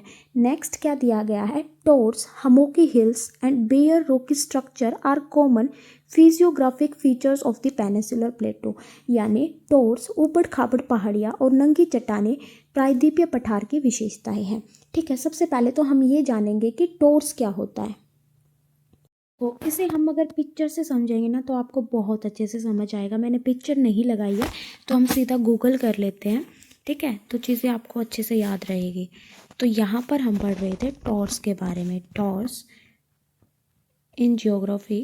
पिक देख लेते हैं। हाँ जी, ये क्या है, ये टॉर्स है। ठीक है, ये आपको दिखाई देंगे, यानी इस तरीके से जो आपको ये जो है खड़ी चट्टानों के ढेर दिखाई दे रहे हैं। ठीक है, यानी दूर से आपको ऐसा देखने से लगेगा जैसे पत्थरों के ऊपर पत्थरों के ढेर लगे हुए हैं, यानी पत्थर के ऊपर देखो, आप देखोगे पत्थरों के ऊपर पत्थर दिखाई दे रहे हैं, तो इसे हम क्या बोलेंगे, टॉर्स बोलेंगे। ठीक है, नेक्स्ट हमारा था हमोकी हिल्स। क्या था, हमोकी हिल्स इन ज्योग्राफी। पिक लिख देते हैं साथ में, पिक से ज़्यादा समझ आएगा। हाँ जी, ये आपके हैं हमोकी हिल्स। यानी ये आपको थोड़ा सा ऊबड़ खाबड़ जो है मैदान दिखाई देगा, यानी जहाँ पर इस तरीके से जो है आप दिखाई दोगे, यानी ये ज़मीन आपको क्या दिख रही है, यानी ऊबड़ खाबड़ दिखाई दे रही है, तो इसे हम क्या बोलते हैं, हमों की। ठीक है, एक था हमारे में bare rocks, bare rocks structure pick, ये भी देख लेते हैं, ये आपको फिर अच्छे से समझ आएगा। तो इस तरीके से जो आपको ये चट्टानें दिखाई देती है, ये है हमारी बेयर रॉक स्ट्रक्चर। यानी देखोगे आप, ये थोड़ा सा मतलब इसको बोलते हैं जहाँ पर आपको जो है मिट्टी दिखाई नहीं देती। ठीक है, यानी इन्हें जो है मतलब यहाँ पर खेती करना जो है बहुत मुश्किल होता है। एक सेकेंड गाइस। ठीक है, तो इस तरह की अगर आपको चट्टानें दिखाई देंगी तो ये क्या होती है, बेयर रॉक्स होती है। ठीक है, यानी इन्हें हम जो है नंगी चट्टानों के नाम से भी जानते हैं। तो अब हम अपने क्वेश्चन की तरफ चलते हैं। तो यहाँ पर जो है आपने पढ़ लिया है इनके बारे में। ठीक है, ये क्या है, पेनिसुलर पठार की क्या है ये विशेषताएं हैं। यहाँ पर टोर्स मिलेंगे, ऊबड़ खाबड़ पहाड़ियाँ मिलेगी आपको, और बेयर रॉकी स्ट्रक्चर्स मिलेंगे। ठीक है, तो इसके अंतर्गत जो है गलत पूछा था, तो ऑप्शन नंबर बी आपका आंसर हो जाएगा। नेक्स्ट क्वेश्चन पर चलते हैं। नेक्स्ट है आपका, देखो यहाँ पर ये जो है मैंने मैप लगाया है, आप देखोगे कि ये जो पेनिसुलर प्लेटू है हमारा, ये वाला हिस्सा यानी प्रायद्वीपीय भाग है, तो ये वाला हिस्सा है हमारा सेंट्रल आइलैंड, और ये नीचे वाला हिस्सा है आपका दक्कन प्लेटू। ठीक है, तो आपको ये पता होना चाहिए। नेक्स्ट क्वेश्चन पर चलते हैं। नेक्स्ट है, क्या दिया गया है, कंसिडर द फॉलोइंग स्टेटमेंट। यहाँ पर हमें कुछ स्टेटमेंट दी गई है। The region is bounded by the western ghat in west, eastern ghat in east and the Satpura, Maikal and Mahadev hills in north. यानी ये जो पेनिसुलर प्लेटू है, इसके आप देखोगे जो वेस्ट है, यहाँ पर क्या क्या पाए जाते हैं, पश्चिमी घाट पाए जाते हैं, यानी वेस्टर्न घाट पाए जाते हैं। यहाँ पर ईस्टर्न में क्या पाए जाते हैं, ईस्टर्न घाट्स यानी पूर्वी घाट्स पाए जाते हैं। ठीक है, तो यही यहाँ पर बताया गया है। तो आपको याद रखना है, इस क्षेत्र में पश्चिमी घाट, पूर्वी घाट, उत्तर में जो है सतपुड़ा, मेकाल और महाद्वीपीय पहाड़ियों से ये आपका पेनिसुलर प्लेटू जो है घिरा हुआ है। यानी फर्स्ट स्टेटमेंट आपकी ठीक हो जाएगी। नेक्स्ट दिया है, the western ghat are more continuous and higher than the eastern ghat. तो देखो, ये जो वेस्टर्न घाट होते हैं, यानी ये आपको ये जो पश्चिमी घाट होते हैं, ये आपको एक लंबी दीवार की तरह लगातार जो है ये फैले हुए होते हैं। इनके बीच ज़्यादा टूट फूट नहीं होती। ठीक है, ये ऊंचे पहाड़ होते हैं, इसलिए यहाँ पर जो मतलब पास करने के लिए होता है जगह, तो यहाँ पर जो है घाट्स पाए जाते हैं, जैसे बोर घाट हो गया, पाल घाट हो गया। ठीक है, उनके बारे में हम पढ़ेंगे। और जो आपके ये पूर्वी घाट होते हैं, ये आपके इस तरीके से टूटे फूटे पाए जाते हैं बीच बीच में। ठीक है, तो ये स्टेटमेंट क्या हो जाएगी, बिल्कुल ठीक हो जाएगी। ठीक है, नेक्स्ट दिया है, western ghat are locally known by different name such as Sahyadri in Maharashtra, Nilgiri in Karnataka and Tamil Nadu and Annamalai and करेडम हिल इन केरला। यहाँ पर बोला है कि जो पश्चिम घाट है उन्हें अलग अलग नाम से जाना जाता है। ठीक है, बहुत ज़्यादा इंपॉर्टेंट है, पूछा जाता है। महाराष्ट्र में जो है इसे सह्याद्री के नाम से जाना जाता है, बिल्कुल ठीक है। नीलगिरी जो है कर्नाटक और तमिलनाडु के अंतर्गत बोला जाता है, तो बिल्कुल ठीक है। और जो अन्नामलाई और जो करेडम हिल है वो केरला के अंतर्गत बोला जाता है। ठीक है, तो ये स्टेटमेंट भी आपकी ठीक है और बहुत ज़्यादा इम्पोर्टेंट है। नेक्स्ट दिया गया है, eastern Ghat are discontinuous and comparatively low hills. यानी जो पूर्वी घाट है वो डिसकॉन्टिन्यूस है, यानी रेगुलर नहीं है, यानी जगह जगह से क्या है, टूटे हुए हैं। ठीक है, तो यहाँ पर जो है नदियाँ जो है अपना डेल्टा भी बनाती है, जैसे गोदावरी, कृष्णा, कावेरी जो है इन्हें काट देती है डेल्टा बनाते वक्त। ठीक है, इसलिए ये लगातार नहीं है। ठीक है, और जो ऊंचाई है पश्चिमी घाट की ज़्यादा है। ठीक है, और इसकी क्या है, पूर्वी घाट की कम है। तो ये स्टेटमेंट भी आपकी ठीक हो जाएगी। तो इसके अंतर्गत पूछा था कि कौन सी स्टेटमेंट जो है ठीक है, तो इसके अंतर्गत आपकी चारों ही स्टेटमेंट जो है ठीक हो जाएगी, यानी ऑप्शन नंबर डी आपका आंसर हो जाएगा। तो ये आपका जो है पेनिसुलर प्लेटू है। ठीक है, यहाँ पर जो है आपका सेंट्रल आइलैंड है, ये डेक्कन प्लेटू हो गया। यहाँ पर इस साइड वेस्टर्न घाट हो गए, ये ईस्टर्न घाट हो गए। ठीक है, नेक्स्ट दिया गया है, बहुत ज़्यादा इंपॉर्टेंट है, मैच द फॉलोइंग है। तो ये जो घाट्स है और जो ये प्लेटू है, इनके बारे में जो है हाईएस्ट पीक पूछी जाती है कि कौन सी जो है हाईएस्ट पीक है। ठीक है, तो वो हमें बताना है। तो देखो सबसे पहला है ईस्टर्न घाट यानी पूर्वी घाट की जो हाईएस्ट पीक है वो कौन सी है, महेंद्रगिरी, और ये कहाँ पर है, उड़ीसा के अंतर्गत है। ठीक है, इसकी हाइट कितनी है, 1501 मीटर, कितनी है, 1501 मीटर। ठीक है, फिर है वेस्टर्न घाट यानी पश्चिमी घाट, इसकी जो है हाईएस्ट पीक है अनाईमुड़ी जो कि केरला के अंतर्गत है, यानी क्या हो जाएगी, अनाईमुड़ी जो कि कहाँ पर है, केरला के अंतर्गत है, और इसकी हाइट है 295, एक सेकेंड गाइस गलत हो गया, 2695 मीटर है। ठीक है, और यही जो है अनाईमुड़ी जो है पेनिसुलर प्लेटो की हाईएस्ट पीक है। ठीक है, ये भी आपको याद रखना है। ठीक है, तो ये जो डोडा बेटा है, ठीक है, ये किसकी हाईएस्ट पीक है, ये जो है सेकंड हाईएस्ट पीक है वेस्टर्न घाट की, ये आपको याद रखना है। ठीक है, तो ईस्टर्न घाट की हो जाएगी महेंद्रगिरी जो कि उड़ीसा के अंतर्गत है, वेस्टर्न घाट की अनाईमुड़ी, और यही जो है आपकी प्रायद्वीपीय पठार की भी हाईएस्ट पीक है। ठीक है, आपको याद रखना है। नेक्स्ट क्वेश्चन पर चलते हैं। तो यहाँ पर जो हमारा आंसर हो जाएगा, ए का 2 हो जाएगा, बी का 1 है। ठीक है, दोनों जगह 1 और 4 ठीक दिए गए हैं। ठीक है, और जो आपका सी है उसका क्या हो जाएगा, सी का भी 1 हो जाएगा, ये गलत दिया गया है। ठीक है, तो जो मैंने आपको बताया वही आपको याद रखना है। नेक्स्ट क्वेश्चन दिया गया है, कंसीडर द फॉलोइंग स्टेटमेंट। तो यहाँ पर भी हमें कुछ स्टेटमेंट दी गई है। क्या दिया गया है, the general elevation of central island ranges between 700 to 1000 metre. तो देखो अब हम क्वेश्चन के अंतर्गत, अभी हमने पढ़ा था पेनिसुलर प्लेटो, अब उसके जो 2 भाग है सेंट्रल आइलैंड और डेक्कन प्लेटो के बारे में हम जो है डिटेल में जानेंगे। सबसे पहली जो आपकी स्टेटमेंट दी गई है कि जो सेंट्रल आइलैंड की ऊंचाई है वो 700 से 1000 बीच के अंतर्गत है, बिल्कुल ठीक है। ठीक है, तो फर्स्ट स्टेटमेंट आपकी क्या हो जाएगी, ठीक हो जाएगी। नेक्स्ट स्टेटमेंट दी गई है, यमुना की अधिकांश सहायक नदियाँ विंध्य और कैमूर श्रेणियों से निकलती है। तो ये स्टेटमेंट की भी आपकी ठीक हो जाएगी। जो यमुना की जो ट्रिब्यूटरीज होती है, सहायक नदियाँ हैं, जैसे चंबल हो गई, बेतवा हो गई, केन हो गई, सिंध हो गई, ये कहाँ से निकलती है, विंध्य और कैमूर पहाड़ियों से निकलती है। ठीक है, तो सेकंड स्टेटमेंट भी आपकी ठीक हो जाएगी। नेक्स्ट दिया गया है, Banas is the only significant tributary of Chambal originate from the Vindhya range. Important points है ये वाला, यानी यहाँ पर दिया गया है कि जो बानस है वो चंबल की एकमात्र महत्वपूर्ण सहायक नदी है जो कि विंध्य श्रेणी से निकलती है। ठीक है, यानी चंबल नदी की जो छोटी सहायक नदी है बानस, वो कहाँ से निकलती है, विंध्य रेंज से निकलती है। तो इसके अंतर्गत जो है आपकी तीनों ही स्टेटमेंट जो है ठीक हो जाएगी, यानी 1, 2 एंड 3। आंसर जो है गलत दिया गया है। देखो यहाँ पर जो है आपके सेंट्रल आइलैंड की डायरेक्शन दी गई है। पूछा जाता है जो हमारा सेंट्रल आइलैंड है उसके नॉर्थ में क्या पाया जाता है, इंडो गंगा प्लान पाया जाता है। ठीक है, यानी सिंधु और गंगा का मैदान पाया जाता है। वेस्ट में इसके अरावली पाई जाती है। ठीक है, साउथ में इसके जो है सतपुरा रेंज पाई जाती है, और ईस्ट में इसके राजमहल हिल्स और छोटा नागपुर प्लेटू पाया जाता है। तो ये डायरेक्शन भी आपको याद रखनी है कि सेंट्रल आइलैंड आपका कहाँ पर पाया जाता है। ठीक है, नेक्स्ट क्वेश्चन पर चलते हैं। Which of the following statement is not correct about the north eastern plateau. तो यहाँ पर जो है हम उत्तर पूर्वी पठार के बारे में पढ़ेंगे कि कौन सी स्टेटमेंट ठीक नहीं है।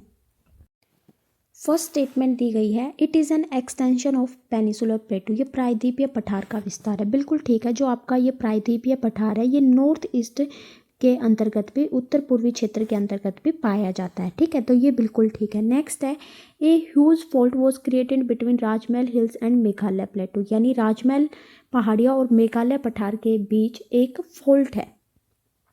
तो ये स्टेटमेंट भी जो है आपकी बिल्कुल ठीक हो जाएगी। ये फॉल्ट के बारे में हमने पढ़ा भी है, जिसे क्या कहा जाता है, मालदा फॉल्ट जो है कहा जाता है। ठीक है, यानी सेकंड स्टेटमेंट भी ठीक है। नेक्स्ट है, Meghalaya प्लेटू is poor in mineral resources, यानी जो मेघालय प्लेटू है उसमें खनिज संसाधन कम है। तो ये स्टेटमेंट भी आपकी क्या हो जाएगी, ठीक हो जाएगी। नेक्स्ट है, Cherrapunji has highly eroded rocky surface, यानी जो चिरापुंजी है वहाँ पर जो है इरोडेड चट्टाने यानी कटी फटी चट्टाने पाई जाती है। तो डी भी आपका ठीक हो जाएगा। तो ये चारों ही स्टेटमेंट जो है ठीक हो जाएगी। ठीक है, नेक्स्ट क्वेश्चन पर चलते हैं। नेक्स्ट क्या दिया है, देखो क्या दिया है, यहाँ पर भी कुछ स्टेटमेंट दी गई है। क्या दिया गया है, हिमालय निर्माण के समय भ्रंश बनने से उत्तर पूर्वी पठार अलग हुआ, यानी जो नॉर्थ ईस्ट प्लेटू है यहाँ पर इस साइड, ये फॉल्ट के कारण हुआ जब हिमालय बन रहा था। ठीक है, तो ये स्टेटमेंट बिल्कुल ठीक है। देखो, जो हमारा उत्तर पूर्वी क्षेत्र है यानी नॉर्थ ईस्टर्न स्टेट है, यहाँ पर जो मेघालय पठार है, ठीक है, और जो खरबी एंगलोंग है, वो जो है पेनिसुलर प्लेटू का भाग है। आपको याद रखना है, पूछ लेते हैं कि प्रायद्वीपीय पठार का कौन सा भाग है। ठीक है, तो फर्स्ट स्टेटमेंट ठीक है। नेक्स्ट है, मेघालय और कार्बी आंगलोंग पठार मुख्य प्रायद्वीपीय खंड से अलग है। ये बिल्कुल ठीक है। ठीक है, नेक्स्ट है, मेघालय पठार को गारो, खासी और जयंतिया पहाड़ियों में विभाजित किया जाता है। बिल्कुल ठीक है। मेघालय प्लेटू के अंतर्गत कौन कौन सी हिल्स पाई जाती है? गारो, खासी और जयंतिया हिल्स। बहुत इंपॉर्टेंट है, यानी इसके अंतर्गत जो है आपकी तीनों ही स्टेटमेंट जो है ठीक है, यानी आपका आंसर हो जाएगा 1 2 3। तो हमने पढ़ा कि जो पेनिसुलर प्लेटू है, हमारा प्रायद्वीपीय पठार है, वो उत्तरी पूर्वी भाग में भी फैला हुआ है। ठीक है, नेक्स्ट क्वेश्चन पर चलते हैं। नेक्स्ट है, यहाँ पर हमें कुछ स्टेटमेंट दी गई है। क्या दिया गया है? क्या दी है? First statement, the great Indian desert has undulating topography with barchans and longitudinal dunes. यानी जो आपका मरुस्थल क्षेत्र है भारतीय, वहाँ पर तरंगित स्थलाकृति, बरकांस और अनुदैर्ध्य बालू टीले पाए जाते हैं। देखो, पहले हम जानते हैं कि ये अनडुलेटिंग टोपोग्राफी क्या होता है।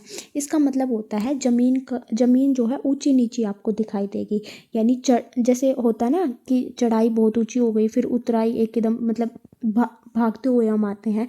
ठीक है, यानी ये जो जगह होती है ये समान नहीं होती है। तो ये बिल्कुल ठीक है, डेजर्ट इसी तरीके से पाए जाते हैं।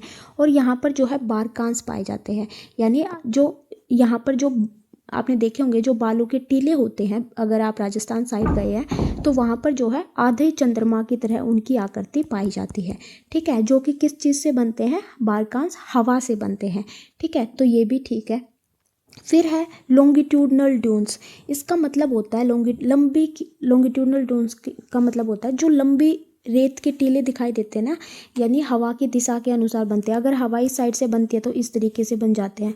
ठीक है, इन्हें लॉन्गिट्यूडनल ड्यून्स कहा जाता है। ठीक है, तो जो हमारा मरुस्थल है वहाँ पर ये जो है स्थलाकृति पाई जाती है। तो फर्स्ट स्टेटमेंट जो है आपकी ठीक हो जाएगी। नेक्स्ट है, during the Mesozoic era the region was submerged under the sea. यानी बोला है कि जो मेसोजोइक युग था उसके अंतर्गत ये क्षेत्र जो है समुद्र के नीचे था। ठीक है, तो ये स्टेटमेंट भी बिल्कुल ठीक है और बहुत ज़्यादा इंपॉर्टेंट है क्योंकि एनसीईआरटी के अंतर्गत ये लाइन दी गई है। नेक्स्ट है, मरुस्थल की अधिकांश नदियाँ स्थायी है। देखो, पेरिनियल का मतलब होता है स्थायी, का मतलब उसके अंतर्गत 12 महीने जो है पानी रहता है, लेकिन ये गलत है। ठीक है, यानी इसके अंतर्गत हमसे पूछा था, जो स्टेटमेंट ठीक है तो हमारा आंसर हो जाएगा 1 and 2 ओनली, यानी option number A. Next question के अंतर्गत चलते हैं। नेक्स्ट है, तो यहाँ पर कुछ स्टेटमेंट दिया गया है। ठीक है, तो हमें बताना है कौन सी सूची की क्या विशेषताएं हैं। सबसे पहले दिया गया है मरुस्थली, यानी मरुस्थली क्या होता है? देखो, इसका मतलब होता है, मरुस्थली का मतलब होता है यानी रेगिस्तान वाला इलाका। ठीक है, यानी ग्रेट इंडियन डेजर्ट का जो है इसका दूसरा नाम है, यानी ये किसका हो जाएगा? ए का हो जाएगा। ठीक है, नेक्स्ट आपको दिया गया है अकाल वुड फॉसिल पार्क, यानी ये जो है यहाँ पर जो है बहुत पुरानी जो है समुद्री जीवाश्म मिले हैं, यानी फोसिल्स मिलते हैं जो कि हमें मिजोइक इरा के बारे में बताते हैं कि ये इलाका जो है समुद्र के नीचे था। तो ये क्या हो गया? एविडेंस हो गया किसका? मिजोइक मराइन का। ठीक है, यानी इसका क्या हो जाएगा? बी हो जाएगा। नेक्स्ट दिया गया है लूनी रिवर। तो आपको पता है कि रेगिस्तान की सबसे महत्वपूर्ण नदी कौन सी है? लूनी रिवर, जो कि साउथ डेजर्ट रीजन के अंतर्गत पाई जाती है। ये सिर्फ जो है बारिश के समय बहती है, वरना जो दूसरा समय होता है बारिश के अलावा उसके टाइम पर ये सूखी रहती है। तो इसका क्या हो जाएगा? सी, यानी दक्षिणी मरुस्थली क्षेत्र की मुख्य नदी है। फिर है पलाया। पलाया का मतलब होता है एक सोल्ट लेक, यानी एक खारे पानी की झील। ठीक है, यानी ये क्या हो जाएगा? डी हो जाएगा, यानी फर्स्ट का हो जाएगा थर्ड, ए का क्या हो जाएगा? 3 और बी का आपका हो जाएगा 1, यानी ऑप्शन नंबर ए आपका आंसर हो जाएगा। बहुत ज़्यादा इंपॉर्टेंट था। नेक्स्ट क्वेश्चन देखो, यहाँ पर जो है क्या दिया है 26 के अंतर्गत, विच of the following statement is not correct about the coastal planes of India. यहाँ पर हम पढ़ेंगे जो तटीय मैदान होते हैं इंडिया के, उनके बारे में कौन सी स्टेटमेंट ठीक नहीं है। तो देखो, सबसे पहले मैं कोस्टल प्लेन बता देती हूँ। जो भाग धरती का जो समुंदर से लगता है उसे हम तटीय क्षेत्र या फिर कोस्टल प्लेन्स बोलते हैं। ठीक है, तो फर्स्ट स्टेटमेंट दी गई है इसकी, western coastal plains are example of submerged coastal plain, यानी जो आपके पश्चिमी तटीय मैदान है वो डूबे हुए तटीय मैदानों का उदाहरण है। ठीक है, तो ये स्टेटमेंट आपकी ठीक है। इस तरीके से ये जो आपका पश्चिमी तट है ये क्या है, सबमर्ज्ड है, यानी इसके जो ज़मीन का कुछ हिस्सा है वो पानी में डूबा हुआ है।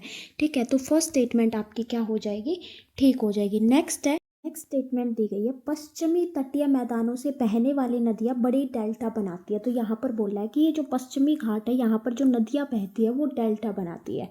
तो ये स्टेटमेंट गलत हो जाएगी, क्योंकि डेल्टा कौन बनाती है, ईस्टर्न घाट की जो नदियाँ होती है, यानी पूर्वी घाट की जो नदियाँ होती है वो डेल्टा बनाती है।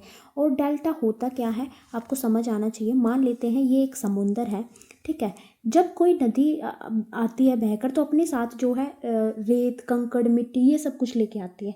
तो ये सारे सेडिमेंट्स जो है मिट्टी पानी के पास जो है, मतलब पानी के आसपास वो जो है जम जाते हैं और धीरे धीरे जो नदी है इसके मुंह पर, ठीक है, यानी जो ये मतलब जहाँ पर ये मिल रही है समुंदर से जाके तो वहाँ पर जो है एक नई ज़मीन बन जाती है। तो वहाँ उस हिस्से को हम क्या बोलते हैं, डेल्टा बोलते हैं। ठीक है, ये आपको याद रखना है। तो वो कौन बनाती है, पूर्वी घाट की नदियाँ बनाती हैं। तो ये हमारा गलत हो जाएगा और यही हमारा आंसर हो जाएगा। तो आपका आंसर रहेगा ऑप्शन नंबर बी। नेक्स्ट दिया गया है, पूर्वी तटीय मैदान पश्चिमी तटीय मैदानों की तुलना में अधिक चौड़े हैं, यानी जो पूर्वी तट के मैदान है वो पश्चिमी तट से चौड़े हैं। तो ये स्टेटमेंट भी बिल्कुल ठीक हो जाएगी, आपको याद रखना है। ठीक है, तो नेक्स्ट है, मालाबार तट पर कायल नामक बैक वाटर पाए जाते हैं। तो बहुत ज़्यादा इंपॉर्टेंट है ये स्टेटमेंट, पीवाईक्यू में पूछी गई है। देखो, बैक वाटर का मतलब होता है झीलें और नहर, यानी केरल में जो मालाबार तट है उसके पास बहुत सारी झीलें और नहरें पाई जाती है, जिनको क्या बोला जाता है, कयाल्स बोला जाता है। ठीक है, तो ये स्टेटमेंट भी आपकी ठीक हो जाएगी, बहुत ज़्यादा इंपॉर्टेंट है। नेक्स्ट है, पश्चिमी तटीय मैदानों पर प्राकृतिक बंदरगाहों की संख्या अधिक है, यानी जो हमारा ये वेस्टर्न घाट है यहाँ पर क्या पाए जाते हैं, प्राकृतिक बंदरगाह यानी पोर्ट पाए जाते हैं। ठीक है, तो ये जो डिफरेंसेस है पूर्वी घाट के और पश्चिमी घाट के ये आपको पता होने चाहिए। तो इसका आंसर हो जाएगा ऑप्शन नंबर बी। ठीक है, नेक्स्ट स्टेटमेंट पर चलते हैं। यहाँ पर बताना है निम्नलिखित में से कौन सा पूर्वी तटीय मैदान नहीं है। यहाँ पर कुछ ईस्ट कोस्टल प्लेन दिए गए हैं, हमें बताना है कि कौन सा नहीं है। सबसे पहले दिया गया है कोरोमंडल कोस्ट, ये वाले हमें बताने, इस वाले सबसे पहला है कोरोमंडल कोस्ट जो कि चेन्नई के अंतर्गत है। तो चेन्नई आपको पता है पूर्वी घाट की तरफ है, तो ये भी ठीक है। नेक्स्ट है नॉर्थर्न सिरकार जो कि विशाखापट्टनम के अंतर्गत है, तो ये भी बिल्कुल ठीक है। नेक्स्ट है कोंकण कोस्ट मुंबई, आपको पता है मुंबई इस साइड है, वेस्ट की साइड, तो ये गलत हो जाएगा, ये ईस्ट कोस्ट नहीं है, ये हमारी कौन सा है, पश्चिमी तट है, तो यही आपका आंसर हो जाएगा। नेक्स्ट है नॉर्थर्न सिरकार जो कि उड़ीसा कोस्ट के अंतर्गत है। ठीक है, तो ये भी ठीक हो जाएगा। तो यहाँ पर जो है मैंने कोस्ट बताए हैं, ठीक है, यानी तटीय क्षेत्र आपको याद रखना है। ये कच्छ और काठीवर ये कहाँ पर है, आपके गुजरात के अंतर्गत है, याद रखने हैं, बहुत ज़्यादा इंपॉर्टेंट है। ये वेस्ट साइड के हैं और ये ईस्टर्न साइड है। ठीक है, तो पूछ लेते हैं कि कौन सा कहाँ पर नहीं है। फिर है आपका कोंकण कोस्ट, कन्नड़ कोस्ट और मालाबार कोस्ट। अगर हम ईस्ट के देखें तो यहाँ पर आपका हो जाएगा कोरोमंडल कोस्ट, नॉर्दर्न सिरकार और उत्कल कोस्ट। ठीक है, और एक क्वेश्चन इस तरीके से भी यहाँ पर पूछ लेते हैं, ठीक है, कि ये जो कोंकण कोस्ट है ये कहाँ से लेकर कहाँ तक है। तो कोंकण कोस्ट आपका हो जाएगा मुंबई से गोवा की तरफ, मुंबई से गोवा।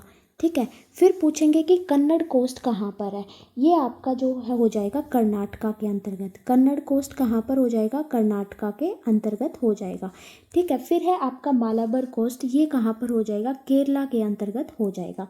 ठीक है, अब देखो इसे जो है नॉर्थ पार्ट बोलते हैं कोस्ट का, ठीक है, इसे सेंट्रल पार्ट बोलते हैं यानी मध्य, और इसे साउथर्न बोलते हैं यानी दक्षिणी। ठीक है, ये भी चीज़ आपको याद रखना है।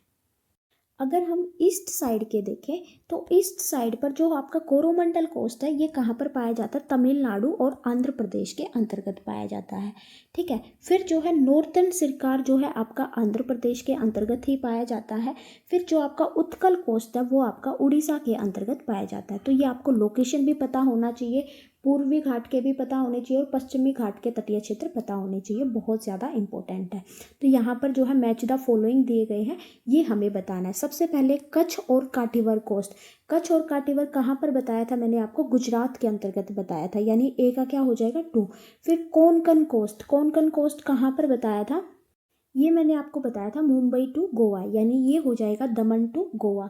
नेक्स्ट है कन्नड़ कोस्ट जो कि कर्नाटका के अंतर्गत है, ये हो जाएगा मोरमगांव से मैंगलोर की तरफ, यानी इसका सी हो जाएगा। मालाबार कोस्ट आपका जो है मैंने तमिलनाडु के अंतर्गत बताया था, ये आपका हो जाएगा कन्याकुमारी तक। ठीक है, डी का हो जाएगा 4th।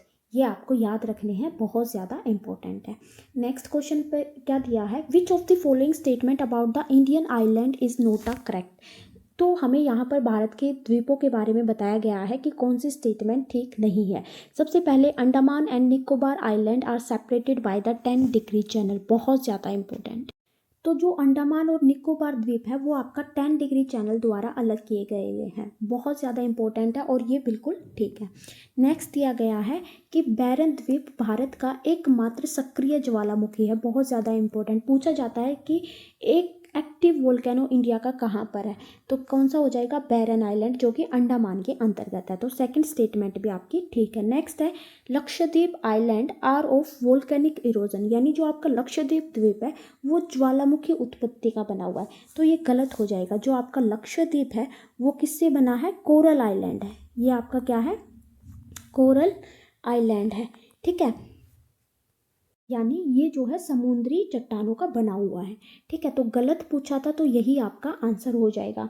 नेक्स्ट दिया है Andaman and Nicobar island receive convectional rainfall, यानी यहाँ पर जो है कन्वेक्शनल रेनफॉल होती है। अगर आपने मेरे पिछले लेक्चर्स देखे तो आपको पता होगा कि कन्वेक्शनल रेनफॉल क्यों होती है, क्योंकि ये गर्मी के कारण होती है। ठीक है, तो ये भी बिल्कुल ठीक हो जाएगा। ठीक है, तो इसके अंतर्गत ये 3 स्टेटमेंट गलत है, आपका आंसर हो जाएगा ऑप्शन नंबर सी।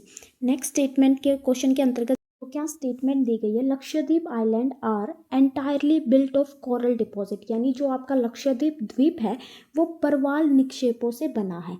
देखो ये जो कोरल का मतलब क्या होता है, जो छोटे छोटे समुद्री जीव होते हैं ना, उनसे जुड़कर जो ज़मीन बनती है वहाँ पर उसे हम कोरल डिपॉजिट्स बोलते हैं, यानी इसी से जो है आपका लक्षद्वीप आइलैंड बना है, यानी फर्स्ट स्टेटमेंट आपकी क्या हो जाएगी, ठीक हो जाएगी। नेक्स्ट है ये द्वीप अरब सागर के उथले एवं गर्म जल में स्थित है,